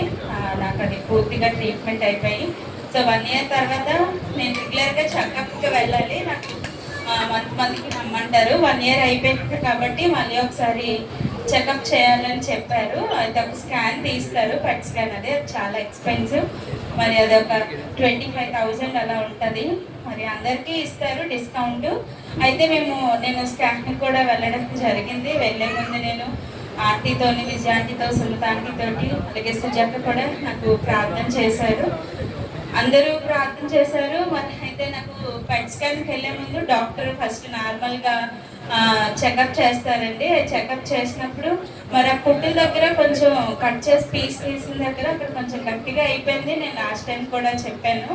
అయితే అప్పుడు మామూలుగా ఒక అల్ట్రాసౌండ్ స్కానర్ తీశారు. కాకపోతే ఇప్పుడు మళ్ళీ ఏం చెప్పారంటే పెట్ స్కాన్తో పాటు FNAC టెస్ట్ కూడా చేయాలి అని అన్నారు. అయితే ఇంకా నాకు ఆ టెస్ట్ అనేసరికి చాలా భయం వేసింది. ఆ టెస్ట్ ఎందుకు చేస్తారు, దేనికోసం చేస్తారో అన్నది మరి నాకు తెలుసు కాబట్టి చాలా భయపడ్డాను. ఆయన ఏదైనప్పటికీ నేను దేవుని విడిచిపెట్టలేదు, ప్రార్థించాను. నా కుటుంబం అంతా, మమ్మీ అయినా, మరి రాజు అయినా, డాడీ అయినా, సుజీ అయినా ఏం కాదు అని చెప్పినప్పటికీ, నేను నా మనసులో అనుకున్నప్పటికీ, ఎంత విశ్వాసంగా ఉన్నప్పటికీ ఎక్కడో లోపల తెలియని భయం. అయితే నేను స్కాన్కి వెళ్ళాను, పెట్ స్కాన్కి. అది ఫాస్టింగ్లోనే వెళ్ళాలి. వెళ్ళేటప్పుడు నేను ప్రార్థన చేసుకుంటున్నాను, తెల్లవారుజామున అలా ప్రార్థన చేసుకుంటున్నాను. కానీ నేను దేవుని అడుగుతున్నాను, ప్రభువా నువ్వు నాతో మాట్లాడే ఏదో ఒక వాక్యం ద్వారా అని అంటున్నాను. కానీ నాకు ఏ వాక్యం కూడా నా దగ్గరికి రావట్లేదు. ఆ వాక్యం ద్వారా నేను బలపడలేకపోతున్నాను. అయితే నేను ఇంకా లాస్ట్గా ఒకసారి వెళ్ళిపోతాం, ఇంకా 5 నిమిషాలు అనగా నేను మళ్ళీ మోకాలు వేసి ప్రార్థించాను. ప్రభు ఒక్కసారి నాకు జ్ఞాపకం చేసుకోవాలని ప్రార్థించినప్పుడు, బెదరకుడి రక్షించేవాడిని దేవుడే యెహోవాయే అన్న వాక్యంతో దేవుడు నాతో మాట్లాడారండి. నేను పెట్ స్కాన్కి వెళ్ళాను.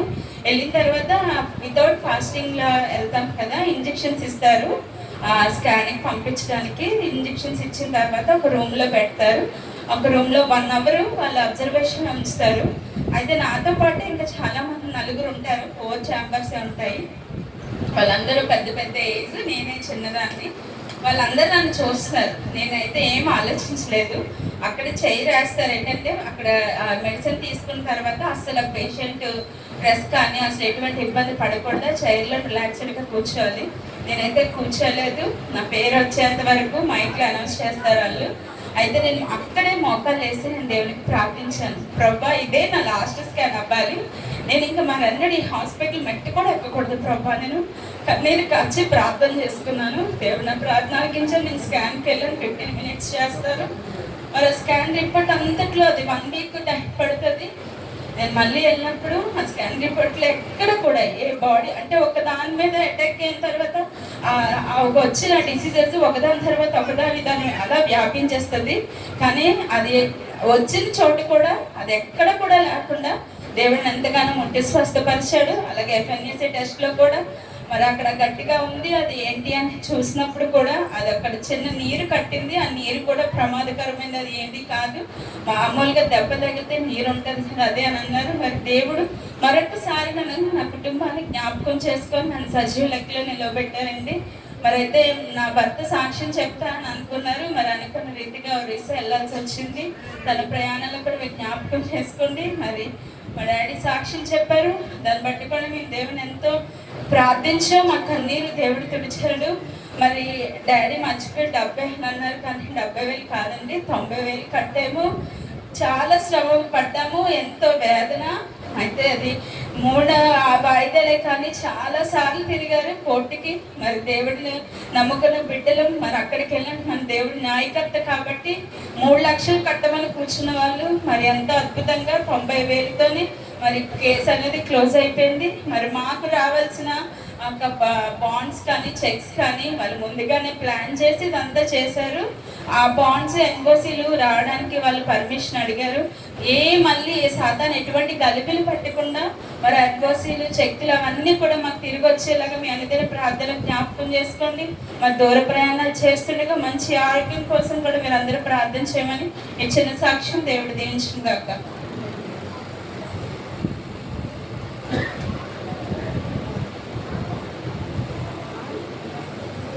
దేవుడికి వందనాలండి. ఇక్కడ బిడ్డలకి అయ్యారు అమ్మగారికి వందనాలు. నా సాక్ష్యం ఏంటంటే రేపు పాపని కేజెస్కి ట్రైనింగ్ పంపిస్తానంటండి.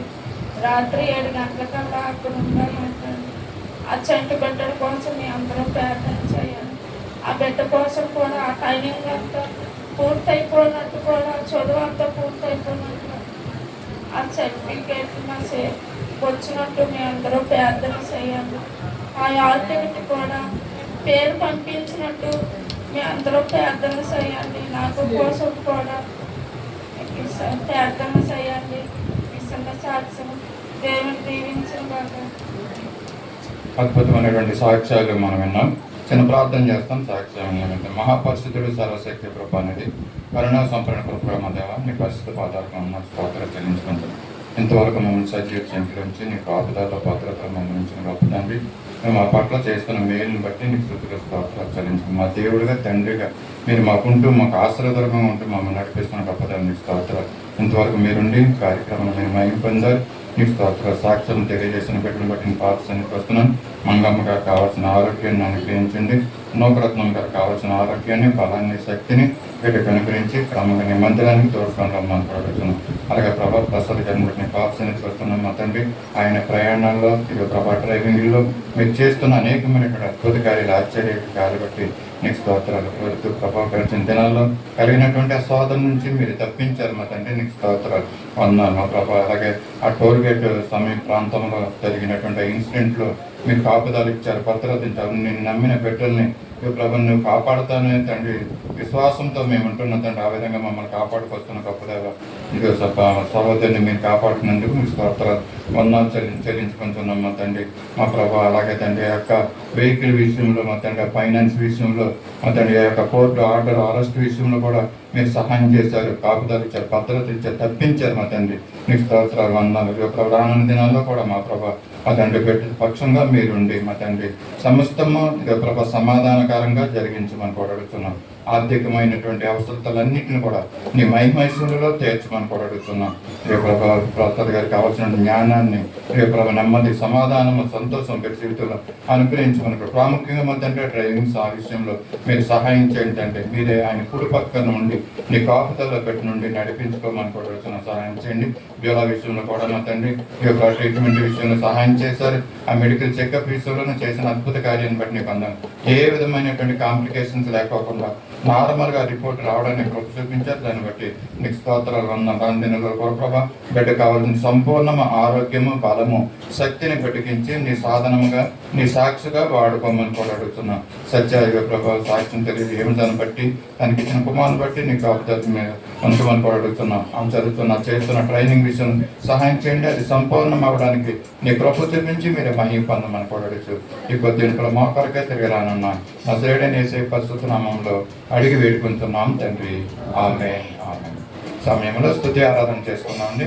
యవనస్తులను బిడ్డ ముందుకు రావాల్సిందిగా కోరుచున్నాం. స్తుతి ఆరాధన పాల్గొనడానికి సంతోషం కలిగిన వాళ్ళందరూ లేచి నిలబడి చప్పట కొడుతూ ప్రభువుని కొంత సమయం స్తుతిద్దాం. ఆయన ఆరాధిద్దాం.